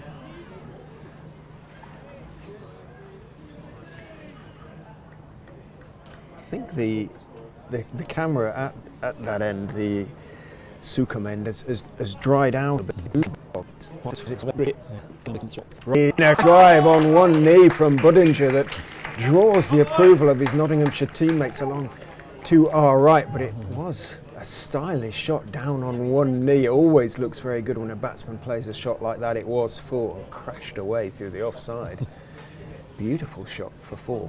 It must be a good lunch. We had all these plastic seats in front of us, absolutely chock-a-block Yes, full yeah, in the they all period gone. up to lunch, and it is the area roped off as hospitality, so there must be a very good lunch on there today. None of them have come back. Right, elbows in again to Budinger, who leaves a very wide delivery outside off stump, taken almost in front of first slip by the time it was in the gloves of Harry Swindles in front of Rishi Patel at first slip.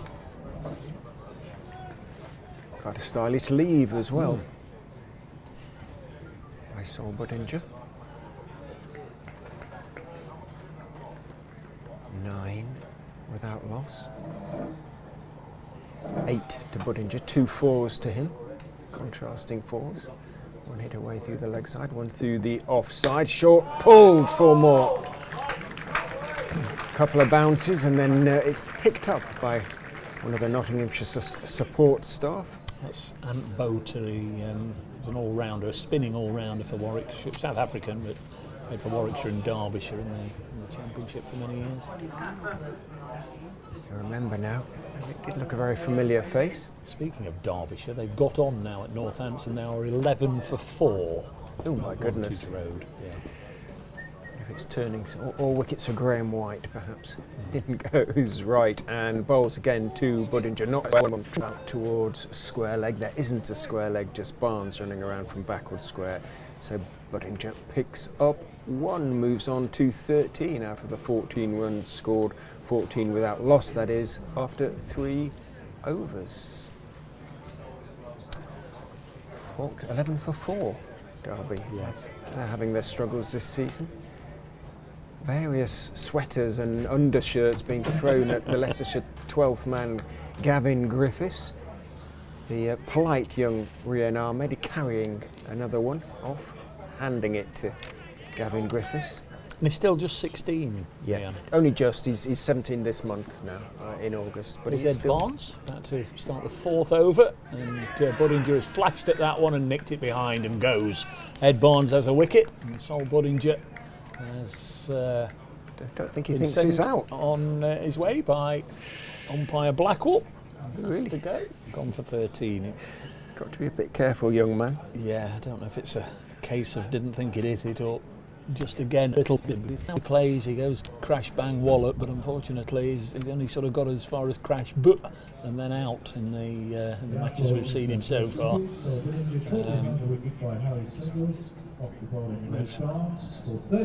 There's a fine balance between doing it in second 11 cricket and not giving the fielding side the opportunities to dismiss him and going on and rattling up 50 ball centuries and that sort of stuff and doing it in the first team, but I'm sure he'll find the balance. Full of talent, but on this occasion he's nicked behind and presented Leicestershire with one of the early wickets they would have been looking for. I don't think it was a case of he didn't hit it. I think he was just disappointed that he's done it again. We're quite close to the players as they come off the field here, and yeah, I'm sure words have been sort of said to them, be careful what you say when you come off, because it is quite audible. Newman is one of these players that young development cricketers has been aimed at, 40-year-old Peter Trigo. Now his scores in this competition, 0-6-13, so there's an upward trend, we can say that anyway. He got a first baller in the T20 against Leicestershire at Trent Bridge. I do remember that, so he's due a few runs, as you say. He's on strike, Ed Barnes bowls, comes towards the batsman. Several years at Somerset. Blackwell played for Derbyshire and Durham and Warwickshire, but he had a long spell with Somerset when Trigo would have been there. And Blackwell did play for England, didn't he? He did, yeah. Might have had a test match or two. I think he did, yeah. 14 for 1. As we nearly lose all of our notes. Ed Barnes bowls, and this is driven up to mid-off, and there's no run, but it's a no ball from Ed Barnes, so this could be fun. With Peter Trigo on strike, we're just waiting for the scorers to acknowledge, and there we have the old lasso over the head, and it's going to be a free hit for Peter Trigo from the bowling of Ed Barnes. Ian Blackwell played one test, 34 ODIs. He was a fixture for a while in the ODI side, wasn't he? Yeah. But in his one test he made 4 runs and took none for 71. Does it say where? I'm guessing it would be abroad, but I'm only guessing. Anyway, here's Barnes. This is the free hit, remember, so Trigo can't be out. And he's had a swish and got 4 runs. Away through, oh, perhaps I've gone early on that. Has it been pulled inside the rope? It has, yes, he's only got 2 runs. 18 for 1. Trigo back on the strike then, so he's off the mark with a couple. Ideal, isn't it, when you first go out there? Chance to free the arms and have a big swish at a ball, knowing you can't be out. There's Ed Barnes. Nicely played again. That's a lovely shot from Trigo. That really is. That's a better shot than the one, the lusty blow he attempted from the free hit. He's worked this away through mid-wicket for 4. Very nice shot indeed, and good to see and hear the Notts players come out supporting their captain, encouraging him and getting behind him. It's a very nice shot. 22 for 1. Lovely to meet and see lots of people during the tea break. Plenty stopped by to say hello to Rich and myself. Always one of the joys of an out ground like this, where you can get a little bit closer to the spectators than normal. Here's Ed Barnes in. Trigo will chop this down and then has to just be careful it didn't roll back onto the stumps. Didn't quite. Remains 22 for 1. Sorry, have I set you off on down a rabbit hole? No, he played his only test against India. I was trying to find out where it was. In Nagpur, so you're right, it was abroad. In 2006, after Ashley Giles had to withdraw from the party. Barnes in again to Trigo. Again, he's struck on the pad, but it was a muted appeal. End of the over, an eventful one. 22 for 1. The over began with Sol Buddinger being dismissed, caught behind by Harry Swindles for 13. And we had a no ball for Peter Trigo, a free hit which he got 2 from, then a lovely 4. A couple of LBW shouts as well. 22 for 1 after 4 overs. It says in the first innings he was not frequently used in comparison to fellow left-arm spinner Monty Panesar, who bowled 42 overs. Blackwell bowled 6. Not quite divvied up evenly, was it? No, not exactly a vote of confidence from the skipper. In goes right and bowls, driven out into the offside, but a good diving stop by Rehan Ahmed deflects the ball out towards George Rhodes from extra cover to extra cover almost to point really, and does so quickly that still no chance of a single. The score remains 22 for 1. It says in the second innings he was brought on to prevent the batsman from scoring quickly, but conceded 18 runs in his first over. In goes right and bowls outside off stump left by Slater, allowed to go through. But, his one-day international career much more positive. But his test memories may therefore be less than happy, Ian Blackwell. But he's a very good umpire now. Yes, I was just going to say, he's one of the best. It's lovely that he's turned to umpiring. There's so few nowadays former professional players that turn to umpiring. Sort of the older breed were all players. Right in, Slater is down the wicket, fending off. Right, saw him coming, banged it in, and Slater bottom hand off the bat as he fended that one off from the ribs. Did so well because there's nobody round the corner. Was able to keep it down as he pushed it down towards Barnes, who's that long leg took one. Some of our senior umpires, the likes of Nick Cook and Neil Malinder and one or two more, of course, all seasoned county players, but like Ian Ramage umpiring here, there's Neil Pratt on the circuit, and there's two or three more that didn't play first class cricket. I do think it is important that we have a nice blend, and that there is an opportunity there for some players who, when they hang up their bowling and batting boots, do get the chance to go into umpiring. Right is in, two tree goes a little bit late on that one, but manages to steer it down to Barnes at third man. Can be a lucrative career as well, can't it? You know, for your average, journeyman cricketer, if you sort of get on the international, yes, is it very well paid? I wasn't sure. Presumably it's first class travel. Hopefully, if you're on the international circuit, and nice hotels. Well, they used to stay in all sorts of B&Bs. Old Kenny Palmer used to stay in a caravan, didn't he? Right is in, bowls, looking for the in-swinger to the left-handed Slater. Might just have swung in a little bit, part bat, part pad, as he drops out into the offside. I guess that's why, or because that they got an allowance in those days. Now, whether they actually book the hotels direct these days, I'm not quite sure how it all hangs together. Whether they get a certain figure allotted, from which they find some accommodation, and the caravan would then work. Did he used to put it in the car park? Did he? Yeah. Various grounds. Ken Palmer. Mobile home thing, you know, rather than a caravan. But okay. One of those jobs, wherever he went. Right is in. At the top of that, they used to have two rooms, and one year I stayed in one of those, and David Shepherd stayed in the other one. So it was lovely, because at night we'd have a drink and a meal together, and I could sort of tap into what had happened on the field of play and his thoughts, and the same at breakfast the next morning. Absolutely lovely. Not every umpire would be willing to share thoughts, would they, in those circumstances? Always would. Here's Barnes then bowling to Trigo. This one just got a little big on Peter Trigo. He was looking, I think, to unwind there and try a big blow, but just nudged it out onto the offside.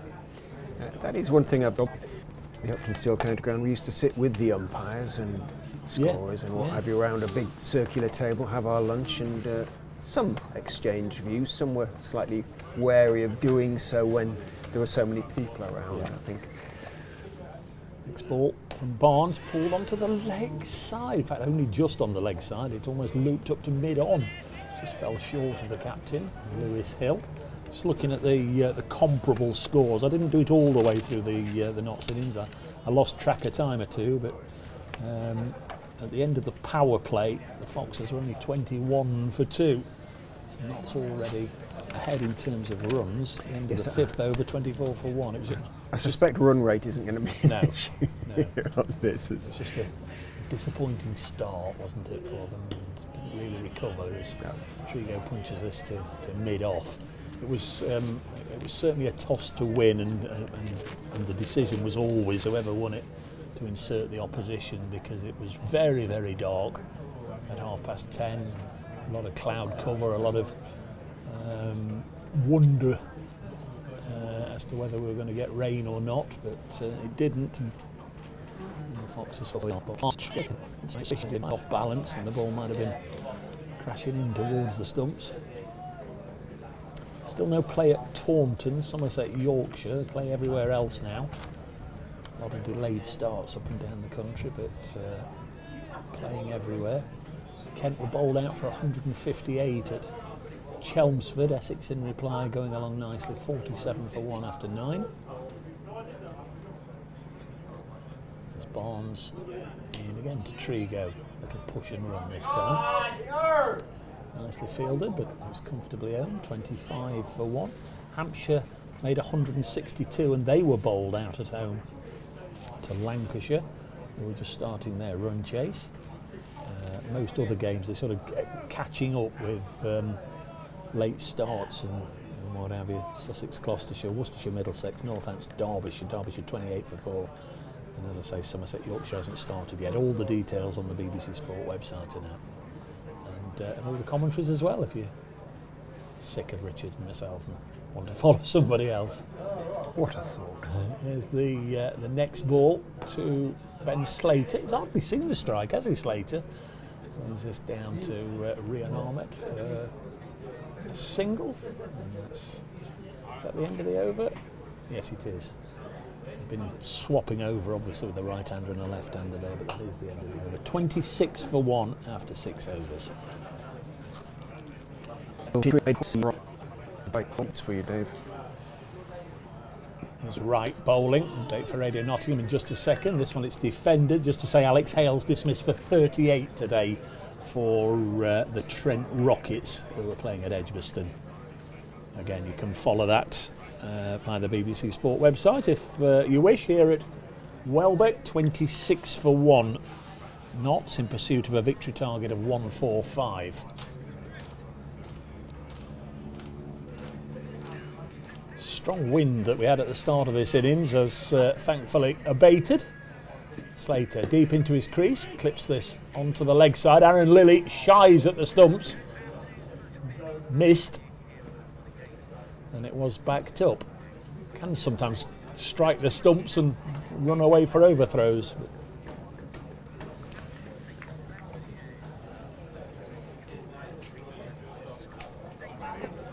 Yes, just hearing that Alex Hales has just been dismissed for 38 in that Rockets game. Hales has produced the fireworks here on this ground in the past. A splendid century against Warwickshire one year, I remember. May not need Hales today because Notts have been set a victory target of 145, and that cheer you heard there was from the teammates of Ben Slater, who just punched this away for a boundary. That'll take Notts on to 30 for 1. Runs are coming fairly free and easy, but they have lost Sol Budinger, again the youngster, with a little bit of crash bang wallop. Score 5 after Luke Fletcher took 4 wickets earlier. They're 30 for 1 in the 7th.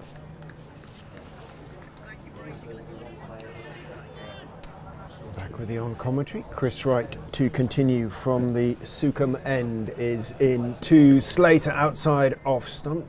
Cut away down to third man, got on top of the bounce. Fairly safe shot, no gully of course, just the 2 slips. Slater picks up 1 to go with that 4 that Dave described. Crashed away through the offside. He moves on to 8. 31 for 1. Good. Dave on fields. Not going to go for their shots anyway, understandably enough. Leicestershire have to keep the field in, really. In goes Wright, bowls, turned off his legs neatly by Peter Trigo, down towards deep backward square. Should be a comfortable second. Trigo was a little bit slow in turning for that one. Slater turned quickly and started to go and realised his skipper had a bit of work to do and hesitated, but Trigo said, yeah, I can make it, and did. Picks up 2. Into double figures for Trigo now, on to 10.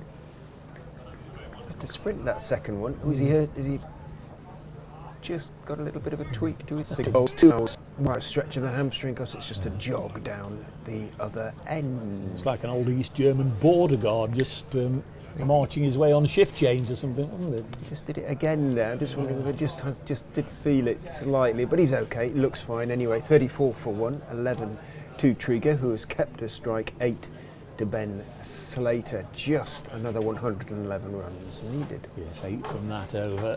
The Foxers can't really afford to have too many high-scoring overs. As has been pointed out. It's not the stiffest challenge for Notts. A victory target of 145. They're on 34 already. Going to be Ed Barnes once more. Right arm, fast medium, bowling to Trigo, works this away on the leg side. Where did Barnes come from? Yorkshire, is it? Yorkshire, yes. Yep. But he did have a brief period at Derbyshire, sort of, I think, loan period at Derbyshire. Single taken, that takes Trigo on to 11. Ben Slater back on strike on 8. 35 for 110 required. We are just past 3 o'clock in the afternoon. So the evening gloom shouldn't be a problem either for Notts really. Next ball is defended. I mean, we shouldn't be having evening gloom 1st of August, but the last few evenings it's really pulled in, hasn't it? Nice and early. 35 for 1. It was quite not chilly last night, but marked difference, wasn't it? Made sleeping easier. Yes, yes, that's a fact. So having turned down the opportunity to make up the number, get stuff to because hour and have a beer with them. There's lots of other attractions yesterday. 35 for 1. This is pushed into the offside. Did they win? That was it. Yes. Did the scratch there you go. Yes, they got there in the end and roped in some stalwart to see them all over the line. 35 for 1. 12 to Peter Trigo, so he's one behind his highest score for Notts in this day cricket, that of 13 that he made here on Friday. I think that little ritual you went through of sort of donating your kit is not unfamiliar at many cricket clubs. I remember my old captain did that when he reached his 50th birthday, brought all his kit down. Next ball from Barnes, pushed into the offside. Oh, that's nicely fielded, isn't it, George Rhodes? Sol Budinger is off for a walk round the boundary edge with... oh, he's not. They were going round the boundary edge, but they're not. Just gone and got a chair. There was odd signal. He stuck his arm out there, Ian Ramage, at square leg. I'm not quite sure why. Immediately looking to see the number of fielders behind square on the leg side, but they're all... everybody was inside the circle. All sorts of... Bar 2. All sorts of metaphors and... no, semaphores. Not metaphors. Perhaps just 2 for the over or some sorts. They sometimes stick their arms in it, don't they? As Barnes is in again. Nice looking push by Slater into the gap. In fact, he's got plenty on that. That's gone away for 4. At no stage, really, did I think that was going to go all the way to the ropes. Just looked like a gentle little push into the gap. One of the things I noticed about him in his brief period at Leicestershire, his timing, lovely timing, and it never sounded very loud off the bat. There was no great crack, and there wasn't there, but beautifully timed. That looks like very much like a let's get a chair and go and have a chat. Sol Budinger with Ant Boter, one of the coaching staff, is taken him away, and they've gone and sat there and had a little bit of a natter. This one's clipped to mid-on, and there's no run. 4 times now that Sol Budinger has gone out there with Ben Slater at the top of the order, and for a while it really does look explosive, but I guess the impetuosity of youth has just got to be reined in a little bit. 39 for 1 anyway at the end of the 8th over.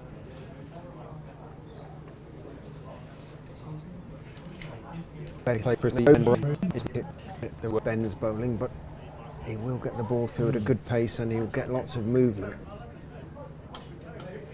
As you say, one of the very few advantages of sitting sideways on is being able to getting a better idea of the pace at which each bowler is delivering the ball. In goes Mike and bowls, driven for 4 by Trigo. Got on top of the bounce, really. It wasn't a half volley by any stretch of the imagination, but just enough width and a half step forward, head over the ball, driven away through straight extra cover for 4. Lovely shot from Trigo. Was indeed, yeah. Proper cricket shot. That's his, he's only small sample size. It's only his 4th List A appearance for Notts, but that's his highest score now. Under 16. 43 for 1 as Mike is in again to Trigo, who is on the back foot this time, defending with a Slightly angled bat face, steering it out to George Rhodes at point. He did play at Leicester in the championship game, not the championship game, the Bob Willis Trophy game, if you may remember, at the end of last year, Trigo. He hit a big 6, can you remember, out of the ground on the old Sarah Milligan Road.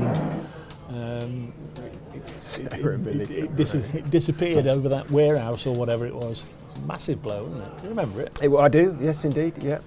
I do indeed. Sarah Milligan Road. In goes Mike, bowls and beat the outside edge. I think of that on that occasion of Peter Trigo's bat was reaching for that one a little bit. The Spike Milligan Road, the Sarah Milligan Road. It's got called. Or what did Anthony Gibson call it? Milligan Avenue. He called it. I said, don't think it's an avenue. Milligan Road. It's a nicer part of Taunton. Oh, he lives up in the north somewhere of the county, doesn't he, Anthony? In goes Ben Mike, and bowls driven again, but this time getting across from mid-on is Lewis Hill. Didn't quite time it as well as he would have liked. Peter Trigo, and Hill able to get across to make the stop. 16 to Trigo, 12 to Ben Slater, 43 for 1. I don't know where he lives, to be honest, but he's always talking about golfing in Devon, so I don't know if he's over the border or not. I bought his book when I was down there, got him to sign it for me, his book of sort of the Southwest Literary Associations. In goes Mike, and bowls. Trigo's driving, thick outside edge along the ground behind point, out towards wide third man. Barnes is the fielder, not a great throw. Swindles comes forward, tries to take it on the half volley, bursts through the gloves, but Ahmed was backing up, so no extras accrue. Single taken by Trigo onto 17. Well, we go down there in the championship, the last round of the championship, and he's promised to sell me one as well. But that'll be a delight. Yeah, he's had a life, hasn't he? He has. Very interesting. I think been busy. NFU and what have you. In goes Mike and bowls. Slater cuts it away with a certainty that must make the bowler's heart break inside him. It really was a lovely shot from Slater, who does look a class act sometimes. He played it a little bit late on the front foot, cutting it away, waiting for it until it was absolutely under his nose, and then along the ground all the way, and a really sort of stylish flourish to the shot. Super shot. He moves on to 16, 48 for 1 after just 9 overs. Yeah, the person there, Anthony Gibbon, special. I'm living from to our left tonight. We were at a game recently, or down there with Kevin James. Emily Windsor always joins in lately as Trigo forces this through the offside for 4 runs. Well, Emily's playing for the Trent Rockets. Got a nice little, presumably got a nice little contract, but she's got an opportunity in the 100 for the Trent Rockets. So that's nice for her. Whenever we go down to the GS Bowl, or last time we went down, we played at the Isle of Wight, and Emily joined in with the commentary. 52 for 1, 50 up in the 10th over. Notts already about 25 runs ahead. This one's lifted by Trigo, not intentionally, I don't think, off the shoulder of the bat over the slip cordon for a single. Interested to go to the Isle of Wight ground. Is it a nice ground? It's actually similar to this. Have sea views? It's right in the middle of the island. Right in the middle of the island. But it's similar to this in that there's a couple of 3 banks just like this. Very, very similar to this. More trees there. But yeah, very similar. Next ball pulled away. In fact, slapped down the ground would be a better expression. Went to pull it away, trying to pull it through mid-wicket, and more toe end of the bat. He's going to get 3 runs. Pulling it, trying to pull it away, and toe ended it down past the bowler and down the ground for 3. Slater enjoying himself again in this format of the game. 7 previous innings for Notts in List A cricket, a century, 5 50s, and on Friday that sequence ended 42 not out. So terrific average in List A cricket. This will be presumably a leg bite. Stuck Trigo heaven knows where, on the chest or somewhere. No, run given. Inside edge onto the thigh pad, something like that. Oh, he's holding his ribs, Yeah. so just above the waist. Well, I'll go along with my chest area somewhere. As you were closer, for sure. He's just winded him in the stomach then. But umpire Blackwell gives his old teammate a single anyway. There must have been a little bit of bat involved. 57 for 1. Notts eating into this target with this second wicket partnership. Lifted up and over by Slater for 4, 2 bounces. Not yet had a 6 today. It seems as if they're getting closer, doesn't it? They're going after their shots, and the runs absolutely rattling along now. Yeah, the decision to bring Chris Wright on from that end has been A, understandable, but B, expensive. 13 runs from this over already. Hard to know whether the Outlaws batsmen are putting into context what went before, making it look bad, but as you say, it was a good toss to win, Yeah. but even so. Chris Wright. From the over. Stewart gave him out, had the throw hit. Stewart. 62 for 1 at the end of the over. But for the very first time, this is the first time I think when he's running between the wicket that realised that Trigo has been around for a little while. When he was bowling and fielding, he seemed fine, but it's perhaps just a little bit slow taking off at times. 62 off the power play though. It's pretty decent as far as the Outlaws are concerned, especially when you're chasing a score of just 145 to win the game. Ben Mike to continue from the Sukhum end of the ground. Slater and Trigo, 24 and 23 as Mike is in. Slater is driving very pleasantly again. There's no great follow through, it's all timing and all style from Slater. He looks such a good player when he's playing like this. Picks up 4 more, moves on to 28, and the 50 partnership is thereby raised. The Notts dressing room realise, somewhat belatedly. 66 for 1, almost halfway there already. Mike looking for movement, but spraying it around a little bit, goes in and bowls to Slater, who defends, pushes it out into the offside. Ahmed is quickly on to the ball. You heard the shout of no from Slater, sending Trigo back. Trigo, I don't think was too keen on going anywhere anyway.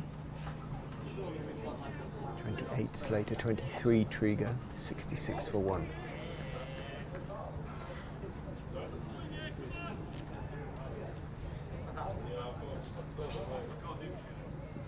Mike retreats to his mark, doesn't walk back, sort of backs towards it, and then comes in and bowls to Slater, who cuts hard, but second bounce, George Rhodes able to make the stop at backward point. He'll have warmer hands now.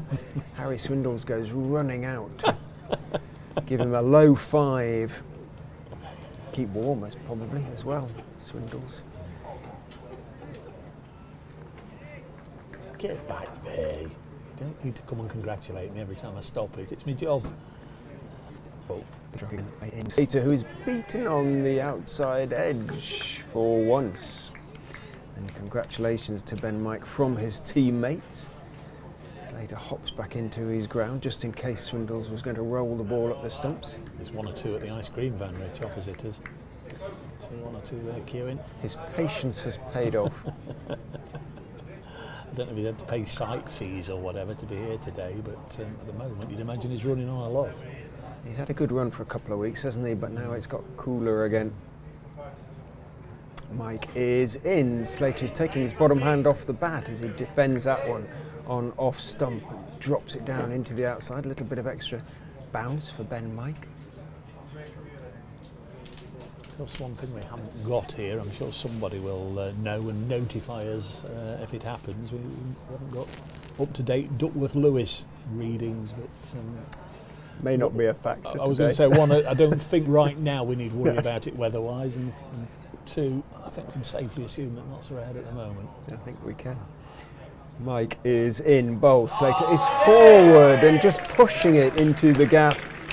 In the offside for 4. It was barely a drive, it was just a firm push into the offside, and again an exquisite piece of timing from Ben Slater. Picks up 4, moves on to 32, 70 for 1 after just 11 overs, 23 to Trigo. But Slater, who just took a few balls to have a look, as a good opener should, has played a series of quite beautiful shots. Yeah, the ball has been there to put away, but goodness me, he's put it away with some style. Last 3 overs, 9 runs, 14 runs, 8 runs.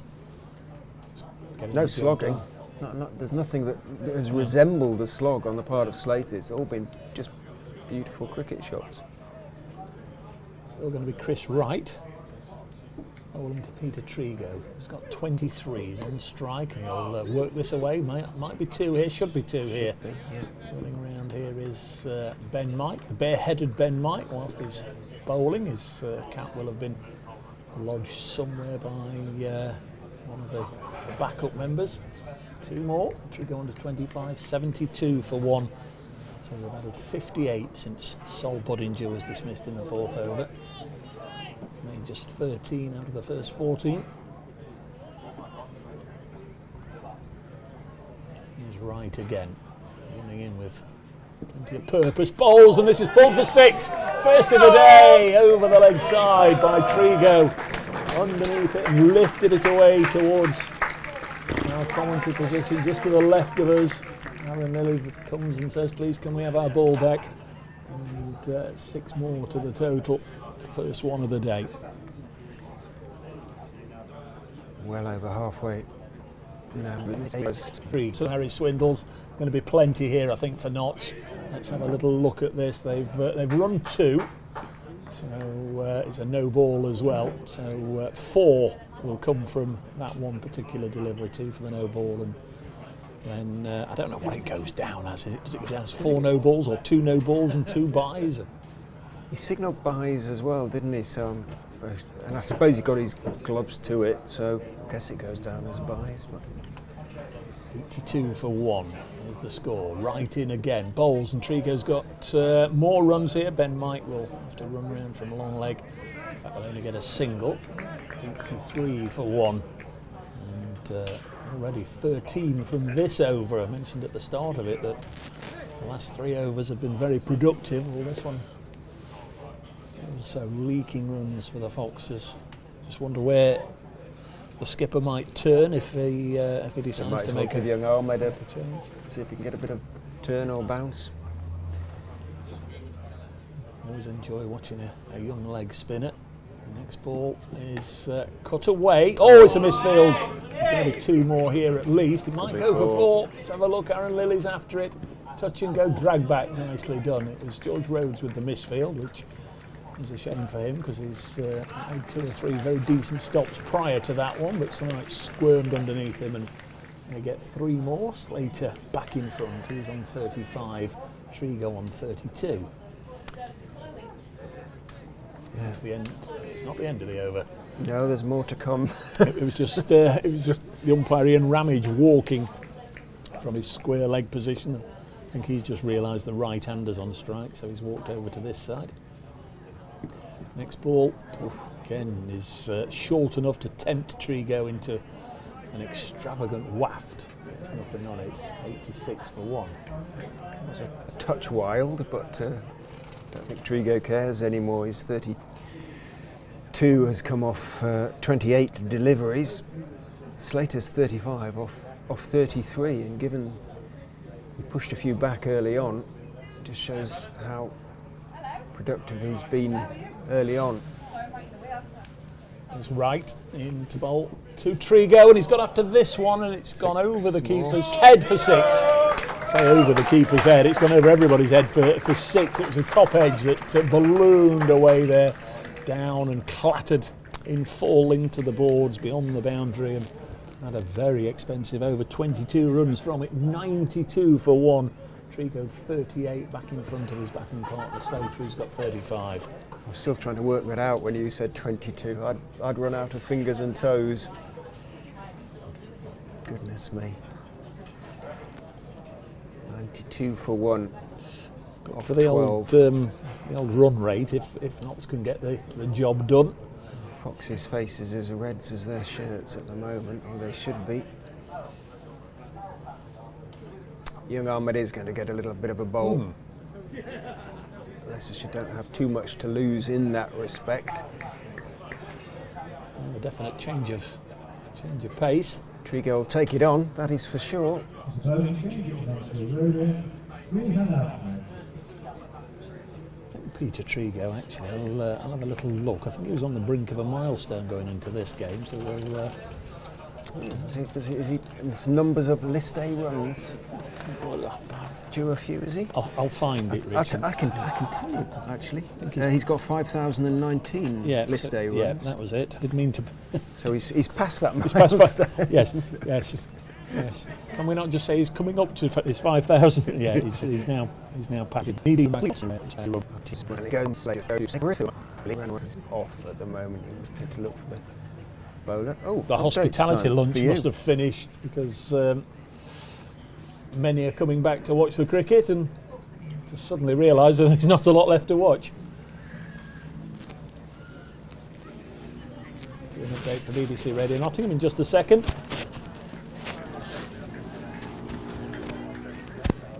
Very nicely indeed. They were set to score a victory target of 145, and with a single being taken here, they're already 94 for 1. Peter Trigo, he's been short of runs so far in this competition, making up for it here. He's hit 2 sixes, one high, one over mid-wicket, one that top-edged over the keeper and sailed way over the ropes as well. He's on 39, really playing aggressive cricket. At the other end, Ben Slater has got a fine record in this competition this season, and since he came to Notts from Derbyshire a couple of years ago, he's on 37 not out. Sol Budinger out for 13 earlier. 4 wickets for Luke Fletcher as the Foxes were bowled out for 144, so Notts well on their way to that victory target of 145. They're 95 for 1 after 12 overs.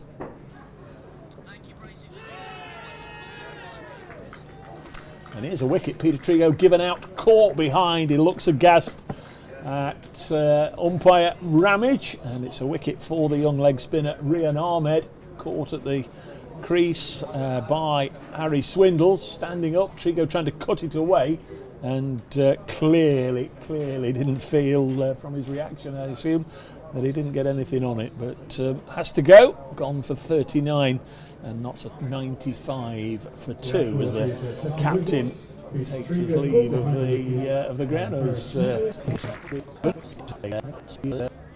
Changed quite dramatically from what you think may happen to something else. I can tell you that at long last, 3:30, they've just started at Taunton, Somerset, Yorkshire. 20 overs a side they're playing down there, Yorkshire batting. So the new man, Matthew Montgomery. Rian Ahmed bowls to him. 95 for 2. Rian Ahmed, reaching his 17th birthday, bowls and this is defended, so that's better for the Foxes. 95 for 2, and at the end of the 13th over, with Montgomery yet to score. Ben Slater 37 not out, the men out. Trigo for 39 and Budinger for 13.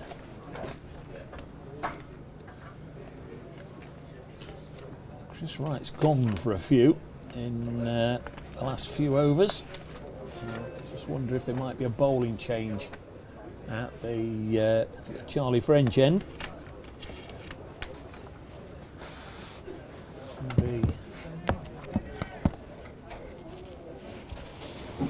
Ben Mike to Ben Mike. So Ben Slater's on the strike, 29-year-old, former Derbyshire player, which we've already mentioned, a couple of games for Leicestershire last year. 37.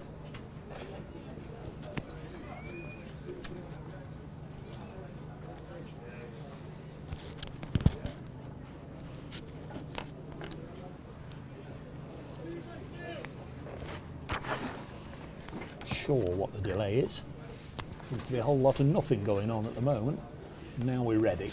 Everybody settles and Ben Mike comes in to bowl to Ben Slater. And the first ball is cut away to backward point. George Rhodes quickly there. They take a single. So Slater on to 38, 96 for 2. Brings Montgomery down onto strike. It's a relatively new name to some of you. Matthew Montgomery, born in South Africa, born in Johannesburg, 21 years of age. Played for South African under-19s. Just played in the 3 Royal London One-Day Cup matches prior to this one for Nottinghamshire. First ball he receives from Ben Mike, drops it on the leg side. Best score so far of 35. Didn't bowl today. Had 4 overs at Guildford against Surrey, 8 overs at Edgbaston last Sunday against Warwickshire on debut. But not required with the ball today by Captain Trigo.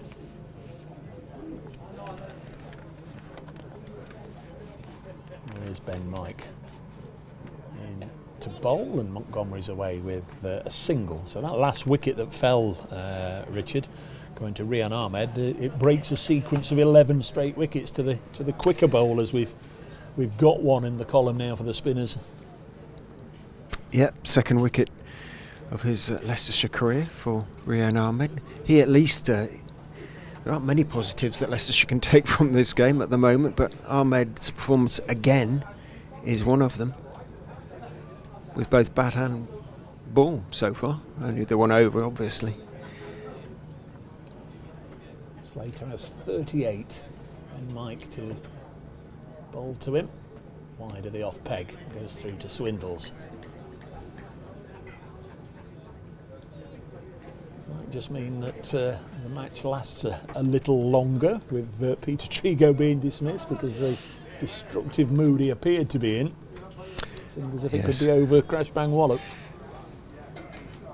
39 off 31 balls, 3 4s and 2 6s. Yeah, Trigo. Took a little while to get going, didn't it? And then he was yes, not long. Quickly through the gears. Ben Mike in to Slater, and is he caught behind? Yes, Ben Slater has to go for 38. So wickets in consecutive overs here for Leicestershire Foxes, and a third catch for wicketkeeper Swindles, and a wicket now for Ben Mike. Budinger out to Barnes for 13, Trigo to Ahmed for 39, and now Ben Slater to Ben Mike, caught behind for 38, knocks a 97 for 3, and well, did just say you never ever know in this game, but things have changed very quickly. 95 for 1 becomes 90 for 3. He's playing so well, hit some truly lovely shots in that innings, and steered the Outlaws not quite to their target, but really it shouldn't be an issue from here on in. But there is, as we've pointed out, some inexperience in the side, and if the Foxes can pick up a couple more wickets, it will make the scoreboard look a little more respectable at any rate. Mike got a little bit of extra movement there, went for the drive. As you say, third wicket, third catch for Harry Swindles. Put down a big one at Edgbaston. Might have made all the difference, so he'll feel rather better about his wicket keeping. Lyndon James, the new man, 22 years of age, born not too far from here, works up. Local lad. This time last week he was picking up 5 wickets against Warwickshire at Edgbaston. But picked up a bit of a twinge, so he didn't play at Guildford on Tuesday.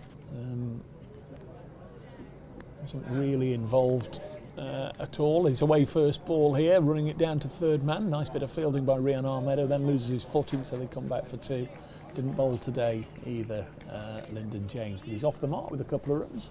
99 for 3, and a wicket for Ben Mike in that over. The Foxes striking in consecutive overs. So 2 new batsmen at the crease. Lyndon James has 2. Matt Montgomery yet to score. Ahmed will continue from the Sukum end. haven't actually seen a replay of the dismissal yet, so whether he did find a little bit of turn, hard to tell. It'd be interesting to see what the new batsmen make of him, though. One yet to score, one on just 2.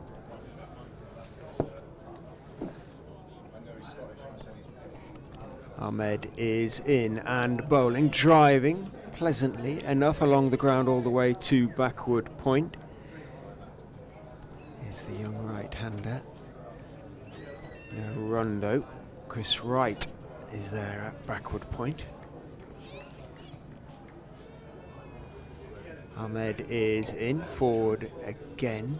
Again it goes out to backward point, this time rather more slowly. It wasn't a drive, it was a defensive push from Montgomery. Short legging, don't often see that in one-day cricket, as Ahmed is in, bowls a little paddle sweep around the corner, and it's a long chase around there for Ben Mike from deep backward square out towards long leg, almost fine leg by the time he gets to the ball. Montgomery picks up a couple and brings up the Outlaws 100. Gentle applause from around the ground. It was sweep and victory but now onside, no run. Yeah, let's bring another competition in. But I did like the old Sunday League. The 40 over. Yeah. John Player, whatever it was. Forward goes Ahmed, this time on off stump, deflecting the ball with angle back down towards Chris Wright at backward point. There is a little bit of bounce there. He's quite running through the crease. Ahmed bowls and drops a little bit short, pulled hard off the front foot almost by Montgomery, but only as far as mid-wicket where Rhodes makes the stop. End of the over. Another decent effort from Rian Ahmed. 101 for 3 is the score. 1 for 4, I think his figures now. Real talent, isn't he? Obviously, and a great time to introduce him to everything that first team cricket is all about. Just obviously getting used to the environment, mixing with some of the senior players, playing competitive cricket against many of his elders. But a real chance also for the coaches to have a look at him and just nurture his undoubted talent. Could really be a great find. Here's Ben Mike into Lyndon James again down the leg side, well taken by Swindles, but Ben Mike will have to reload and send that one down again. September, obviously it'll depend on the conditions and what have you, but I'd love to see him in a slightly less frenetic atmosphere. A little bit more time, harder ball perhaps, and see what he's got in that. 102 for 3. Ben Mike is into Lyndon James and is pushed up to mid-on, because in this day and age it's all too easy to bring somebody in just one form and then label them just a white ball player or just a red ball player. The cricketers, let them play cricket, especially at that age. You were talking about finishing at Hove? Did you say Hove? Last game in September? This coming year? Yeah. No, not Hove. Can't, because we're against Sussex. No, not last 4. Somerset away, Yorkshire home. No, Somerset home, idiots again. Somerset away, Lancashire at home, Hampshire away, Yorkshire at home. Okay. Right. Leicestershire's last game is at Worcester, which is usually something there for the spinners. Lyndon James having an extravagant looking drive at that one, gets nothing on it and goes through to the wicket keeper. Once again, I'm enjoying listening to Richard. And I wasn't sure whether it was me then or yourself, whether we'd swapped at some stage when I was trying to send through an update for BBC Radio Leicester, but should it have been me? No, not sure. No. Right. Ben Mike in his 4th over. Rich did say he would go for a few runs. He's leaked 21, but he does have a wicket as Lyndon James pushes him away through the offside. That's another 4 runs he's leaked. It's a nice looking shot. It forcefully out in the direction of the ice cream van.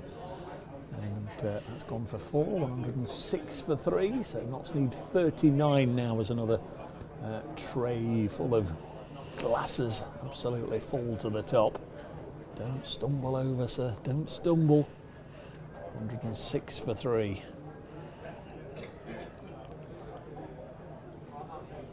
You get your value for your pint here at Welbeck. Not a room for another drop in any of those plastic containers. Been a good day for the bar takings, you'd imagine. Next ball sees Lyndon James just nudge it up to Chris Wright at mid-off, and there's no run. Wright, 6 overs, 1 maiden, none for 54. He got a bit of tap today, Chris Wright. Ed Barnes, 4 overs, no maidens.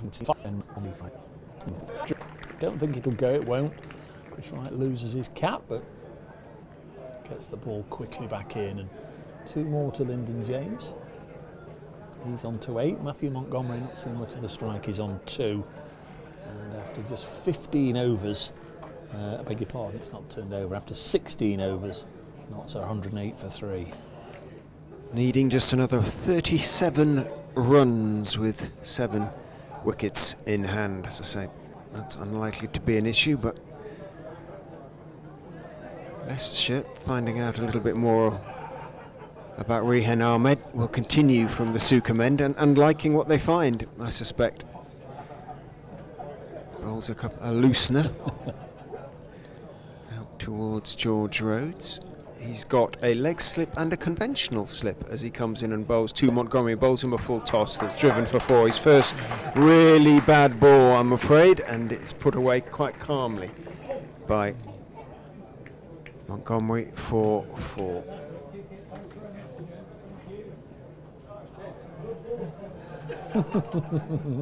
Ball is kicked back towards Ed Barnes. It's pulled away to deep mid-wicket for 4. So for the first time, the young man has bowled a couple of loose deliveries, consecutive loose deliveries as well, and both have been put away. 112 for 3. The end not quite nigh, but coming quickly as far as the Foxes are concerned. Keeping the close fielders in as he must. Ahmed is in. Reaching for that one is a little bit Matt Montgomery. It got to the pitch of it just about, but he said it was quite wide and rather spread. Barnes is in. Barnes isn't going to get to that one. It's driven away wide of him, and it's going to run away for 4 through point. So Ahmed is now proving a little bit expensive. A little bit, or very. 3 fours in 4 balls. 120 for 3. We're going to have an early finish. It's looking that way at Dave. the moment. Yeah.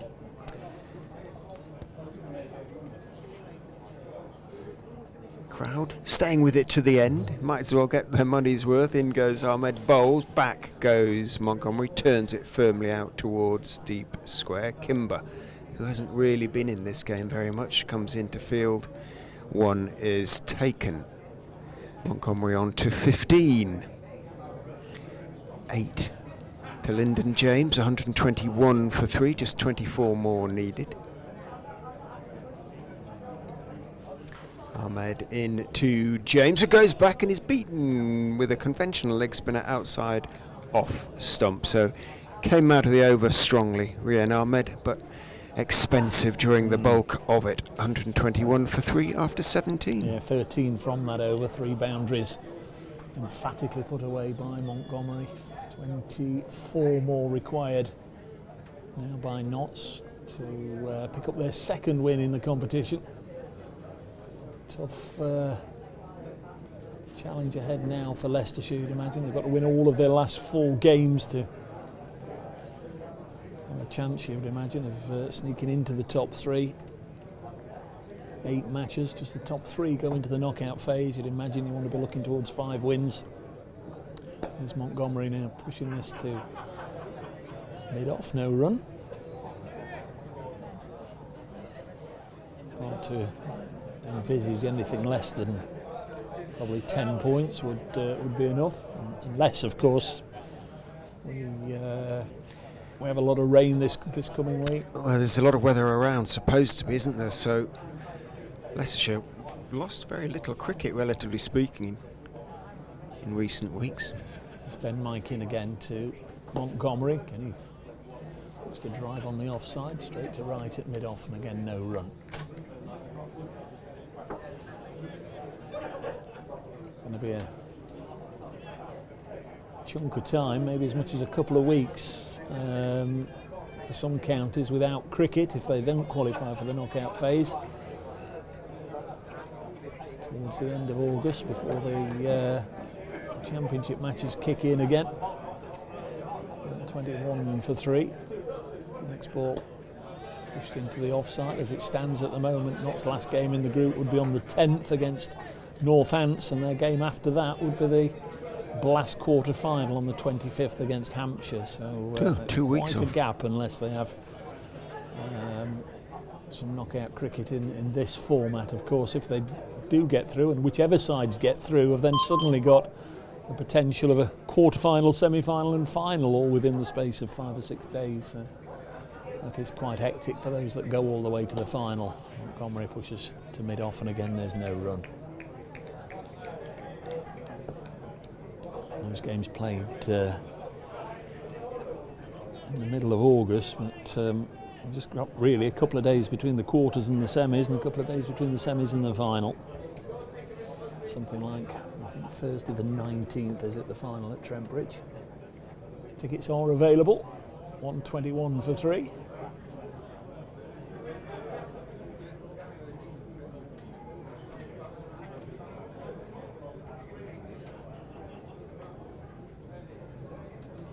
to be Ben Mike again.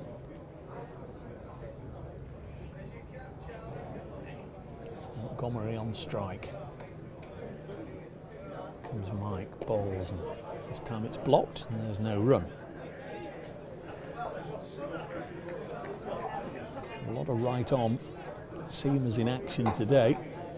See Tom Barber's on the ground, who was one of the Notts backup players, hasn't featured this season at all. But Notts managed to get by, taking all 10 with their battery of right arm medium and medium fast seamers. Wickets for Ed Barnes and Ben Mike in this innings as well. This one's steered to backward point, no run, but also a wicket for the spinner, Rian Ahmed. End of the over, 121 for 3 it remains. I think that was a maiden, it was indeed. So Ben Mike just slowing things up a little bit with regards to Knott's charge for the finishing line, 121 for 3 after 18. Well, a concession of 13 runs from his previous over notwithstanding, Rian Ahmed is going to continue from the Sukhum end. Just brushes his fingers across the crease to dry them. I think that's right, don't you? Yeah, you know, absolutely. you can't pull somebody out of the attack every time they just hit for 13. Absolutely.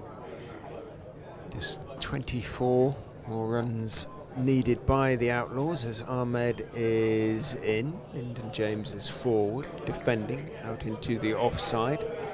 Rishi Patel, who's in there at short leg, hops across the pitch. I think the fact it's perhaps Lyndon James as well might also be better for him. Ahmed is in. Forward goes James, defending. Angled back out into the offside on this occasion. No run. I had word about the beer concession. Stay out there, don't you win it too quickly. Got a few more pints to sell yet. Ahmed is in. I think that was the googly, which he flicks away, and it bounces off Rishi Patel. Whereabouts did it hit him? It stung wherever it hit him, waiting for him to see if he rubs a part. Left shin, was that? It's got pads on under there. He just couldn't resist not rubbing it. No. He just softened very hard, very flat, very low through the leg side, of course, out to the mid-wicket boundary for 4. Absolutely no margin for error for Rian Ahmed. And that one put away decisively by James, who moves on to 12. 125 for 3. Ahmed is in again. That's a better length. Forward goes James and defends out into the offside. Again, Patel just steps across the pitch and picks up.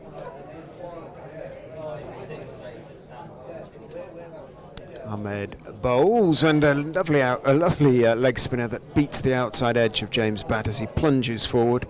Swindles takes it and flicks off the bails, but James's back foot was firmly anchored. So again, as in the previous over when he went for a few, Rian Ahmed comes back strongly, bowls a lovely delivery to finish with.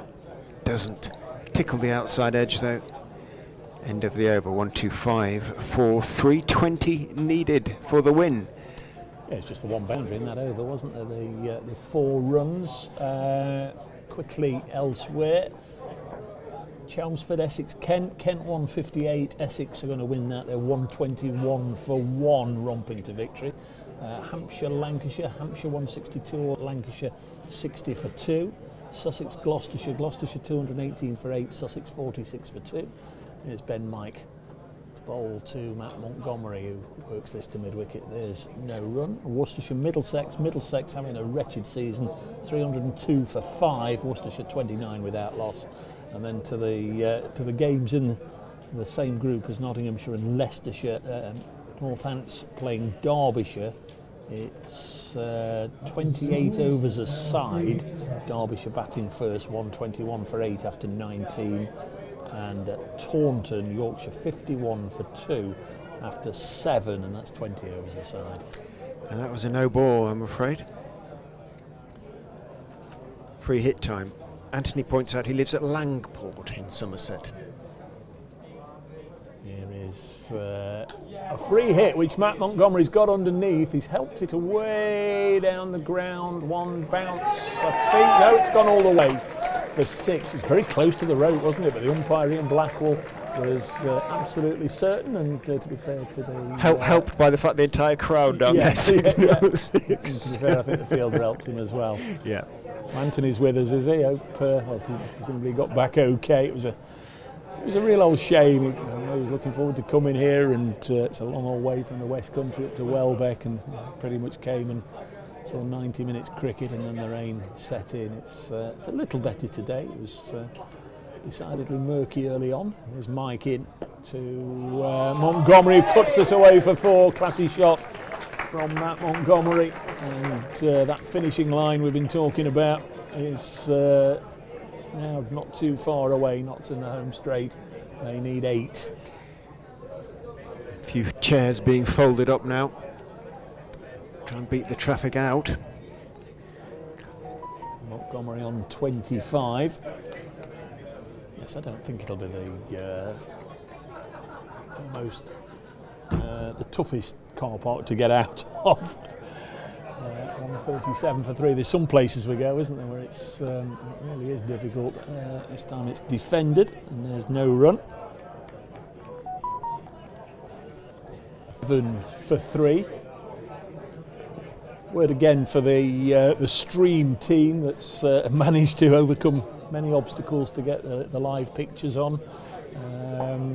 It's a little bit different, folks. It's not Trent Bridge. It's not one of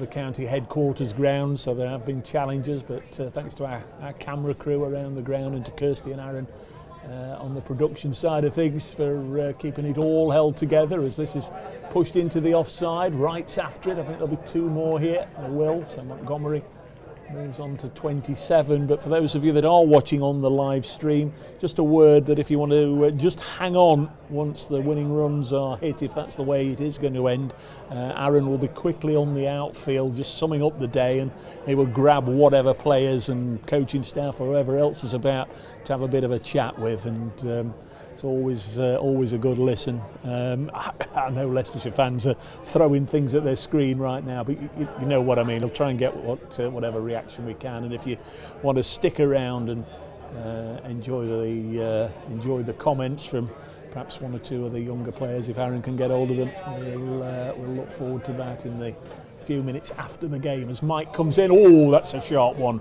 and it's called as a no ball. Wouldn't have been that much over his head, but such a fine margin that the nod came from Ian Ramage, and Ian Blackwell acknowledged it. So Notts Rich are one boundary away. Indeed. The brownies were nice. Well, they were lovely. Thank you, Rachel. As we said at the start, your second time here. Hopefully you've not been quite as cold as you were last time, as Mike is into Montgomery. He leaves it alone, and there's no run. But always splendid to catch up, and I know there's always a little bit of friendly local rivalry between the Outlaws and the Foxes, but always nice when I can catch up with Richard and we can share a game today.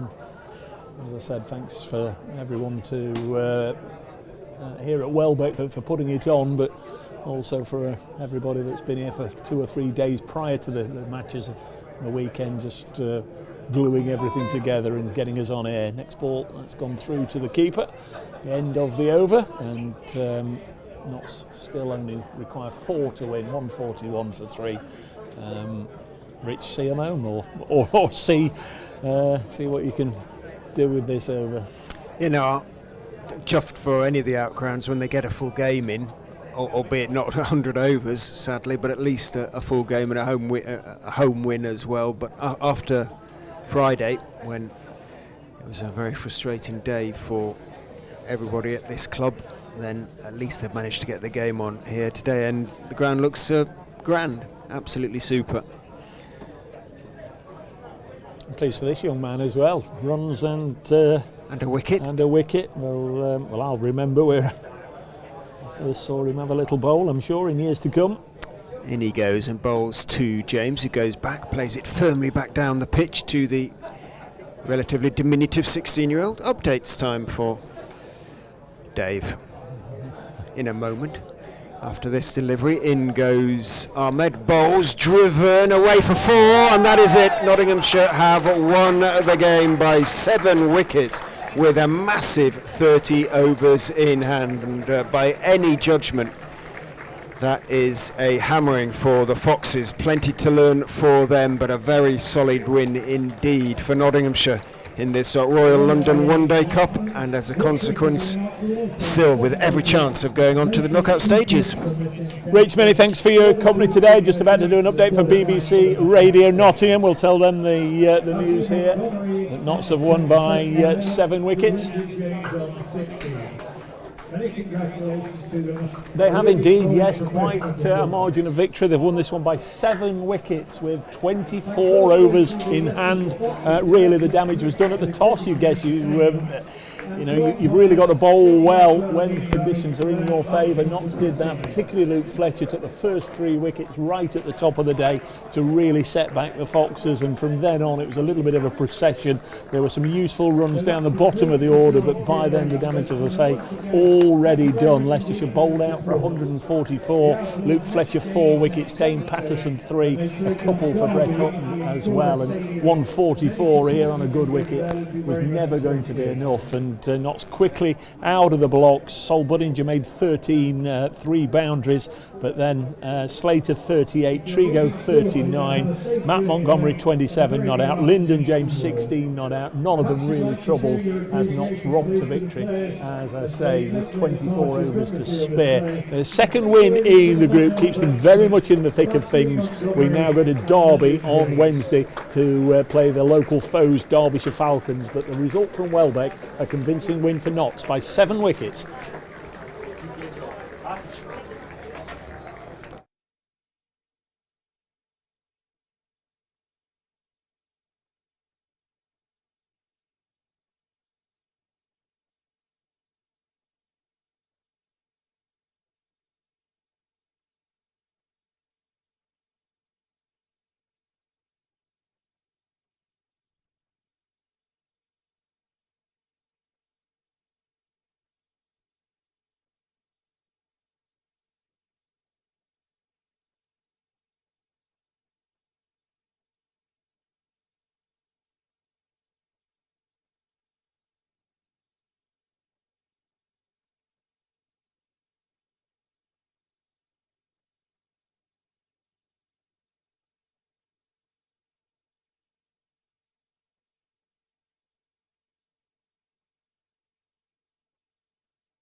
Okay, so that is the end of today's fixture, with the Notts Outlaws taking the 2 points as they chase down the score of 145 needed. As you can see, I'm now joined by Luke Fletcher. A little bit of a mad rush there, Fletch. But first of all, if we talk about the bowling, and obviously yourself, 4 for 30 out of your 10 overs. You've got to be pleased with that. But one question that I want to ask you as well, 10 straight out of the bat, was that always a plan, or is it just how your overs were, going, and you thought, let's keep it going and let's bowl 10 in a row and see if we can get the wickets? No, it's not the plan really, but I think, you keep taking wickets. You've got the option to stop, or you can just carry on. I think when you're in good rhythm, and credit to Ledge as well at the other end, who kept the pressure on, I think you keep taking wickets, you keep going. You try and restrict the scores as quickly as you can, really. For you, how much was that kind of the effort on the body, though? Because obviously, like you say, you don't really see people bowl 10 in a row. It's usually 6, isn't it? If you're talking red ball, maybe a few less in the white ball. But for you physically, was that okay? Did you feel like you were still in your momentum, in your rhythm on that 10th over? I think I had a little bit of a wobble on the 9th over. I was thinking I could feel it in the legs. But then it was just a case, really, of getting through another 6 balls. I think, I've bowled long spells in my career now, so, but you don't really come into this format expecting to bowl 10 on the bounce. It's the first time I've ever done it, so, no, I think, like I said, you keep taking wickets and it's, bowling doesn't feel as hard on the body then. Indeed, and if we talk about, obviously, the wickets and the bowling performance as a whole, to restrict a team to 144 in this format, it's got to be very pleasing, and a real team effort in your sense, like you said, pressure from the other end, from other bowlers as well, and great wicket keeping with the catches behind, obviously with Dane behind with the gloves as well. Yeah, I mean, our bowling this year in all formats has been really, really good, and the strength in depth we've got is what we've been trying to get for a few years, actually. So, Dane, who replaced Brett at the top end, he came on and took wickets and looked good and was aggressive with the ball.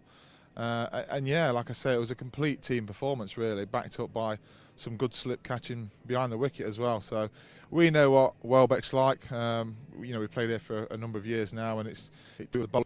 But you can credit Slater continuing his form, and also Triggs there to get us off to a fly. So. Yeah, I mean, it's a great 2 points, and it's a game we're really happy with. I mean, we're halfway through this group stage here, like say, another victory. We've had 2 victories now. Obviously, that loss down in Guildford against Surrey, the no result on Friday, which was disappointing with the weather. So at the halfway stage for you, do you feel like the team's in a good place to kind of push on now in that second half of the group stage and really try and cement our place towards the top of the group, and then obviously that qualification that comes with that? Yeah, I mean, what's great about this format is we've got younger lads stepping up and doing well, which they've done in the forward airs as well. So we don't want to look too far ahead. We want to take each game as it comes.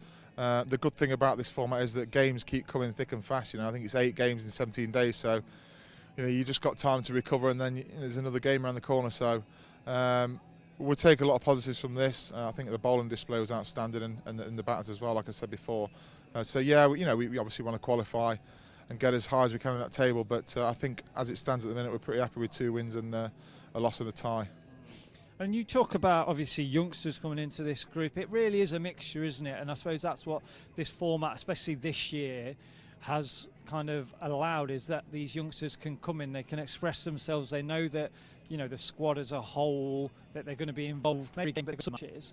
And do you think that gives them the freedom then to play their natural game? And obviously we know the kind of coaching that we have here at Notts as well, and it's about freedom and letting you play your game. Do you think that's a really good place to be at the moment for the youngsters, but also you more experienced players as well? Well, you want youngsters to be ready to take their opportunity.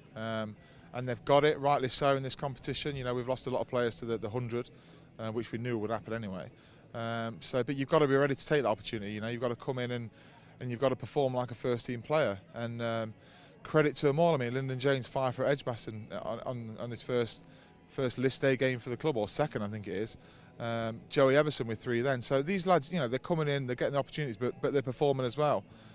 So on the flip side of that, you can sometimes play people too early, you know what I mean, and it's quite a big occasion, and they don't quite get it right. But I think our younger lads, the way they perform in the seconds and the way they're brought up through our coaching system now, gives them a great opportunity to be ready for when the time comes to step up to play first in cricket. You talk about how like it feels that some of these players have been around for a while, even though you talk about Lyndon and Joey.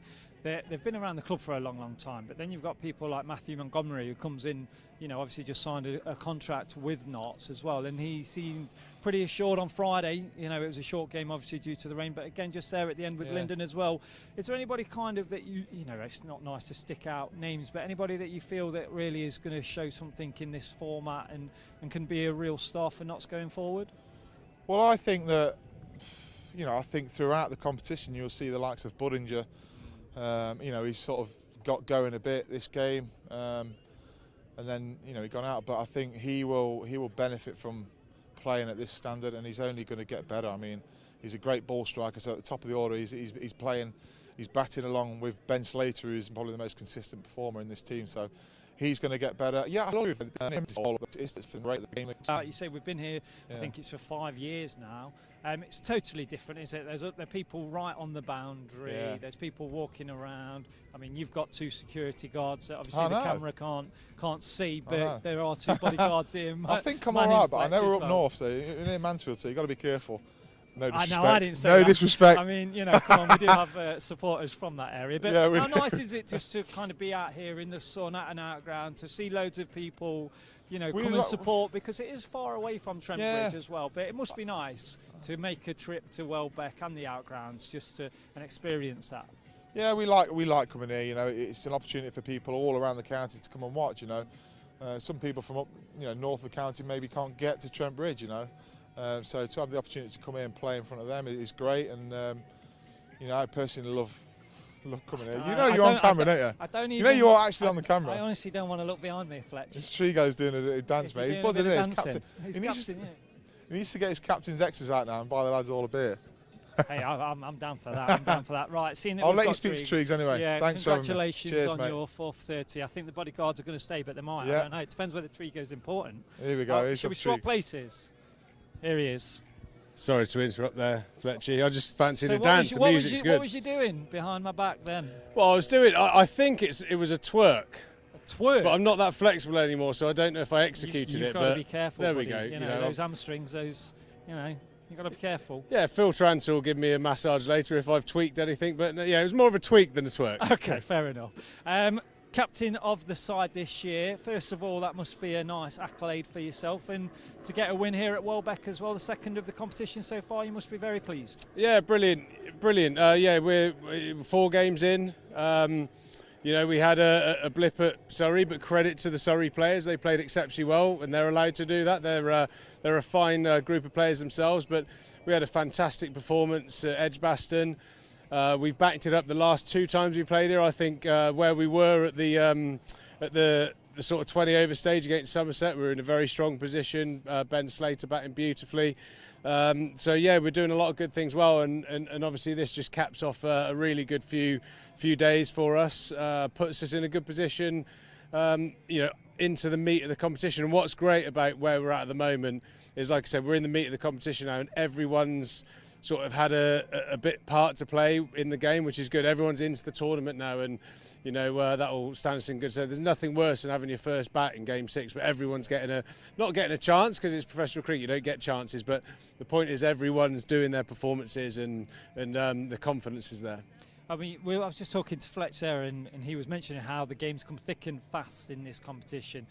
Quarter-finals are at the end of August, and obviously the first today. So is it nice, as you say, for all the lads, the youngsters, the experienced people, to really be in the middle of this competition, 2 wins, and can really now push on to make sure that we're in a place that we want to be come game 6, 7, 8, where it really does matter, and pick up the results that we need and want heading towards the knockout stages? Yeah, well, the first thing I'll say on that is one of the frustrating things is part of the management of the team and management of the competition, captain, coach, all the other coaches, myself and Peter. It's a real head scratcher trying to pick 11. 16 doesn't go into 11, and that's the most frustrating thing, because we've got some quality young and experienced players that aren't getting in the 11. But I'm stressing as much as I can that every one of those 16 is as important as the guys that have played the games, because I mean, I suppose no one knows that better than I do after last year. You know, I didn't play one game in the Vital Unity. I got an environment if you're not in of the state. So we've got a really good example that your time might come, but you've got to be ready for that. But how nice is it as an experienced guy, and when you experienced that last year, to just see the youngsters, especially if we talk about them, really come in and just kind of express themselves and feel that they can show their natural game. And really, like you say, we've seen glimpses of that already in this competition. So it must be nice as captain and as for years to come into first class cricket and hit the ground running means that the staff, the coaches and the senior players are doing their job in the right way for the bigger picture. And that's certainly something that I sense has been growing since I joined the club a couple of years ago. Vitally important that the senior players are not only performing, but they're showing the way and paving the way for the youngsters to come in and, like I say, hit the ground running. And credit to them, they're working hard behind the scenes and they're executing their skills in the middle. And that's a great thing for the club. Like I said, we've got such depth at the club now. We've lost, let's be frank. The squad's been decimated by the 100, but we're still near the top of the table in the Royal London. 4 blokes in there that haven't had a go yet, and I'm desperate to get them in the team. But like I said, 16 doesn't go into 11, even though my maths is pretty shoddy. It just doesn't happen, and it's a real head scratcher trying to pick the final 11 every week, and it's a good and bad thing. But like I said, the important job for me as a captain is to make sure that everyone's valued, even when they're on the sideline. I've stressed to them that their energy, their attitude is massively important in terms of like the 10-game. Competition, win this trophy. And to be fair to the lads, they are, they're buzzing around. It's probably one of the worst jobs as a professional sportsman to do 12th man, but the guys are doing it to the best of their ability. They're happy, they're smiling, they're giving energy to the 11 that have got the shirt, and fair play to them. Their time will come. Indeed. Well, thank you very much for joining us. Congratulations on a great team performance. Obviously the bowling sets it up, but then obviously yourself, Sol, Benny Slats, and obviously the 2 at the end in Matthew and Lyndon, getting us over the line. So massive congratulations on that. Go and celebrate with the rest of the team, and also get Trance on those hamstrings. Cheers, Aaron. I'll no more tweaking. Twerking. No more twerking, because that will equal tweaking, and we don't want that, do we? Cheers, buddy. All right, cheers. Congratulations. I will leave Peter Trigo, the captain, to go, but that's it from everybody here at Welbeck Cricket Club. Thank you very much for joining us. It's 2 points for the Notts Outlaws. The next fixture is against Derby on Wednesday. But from everybody here at Trent Bridge Live, thank you very much for your company, and enjoy the rest of your weekend.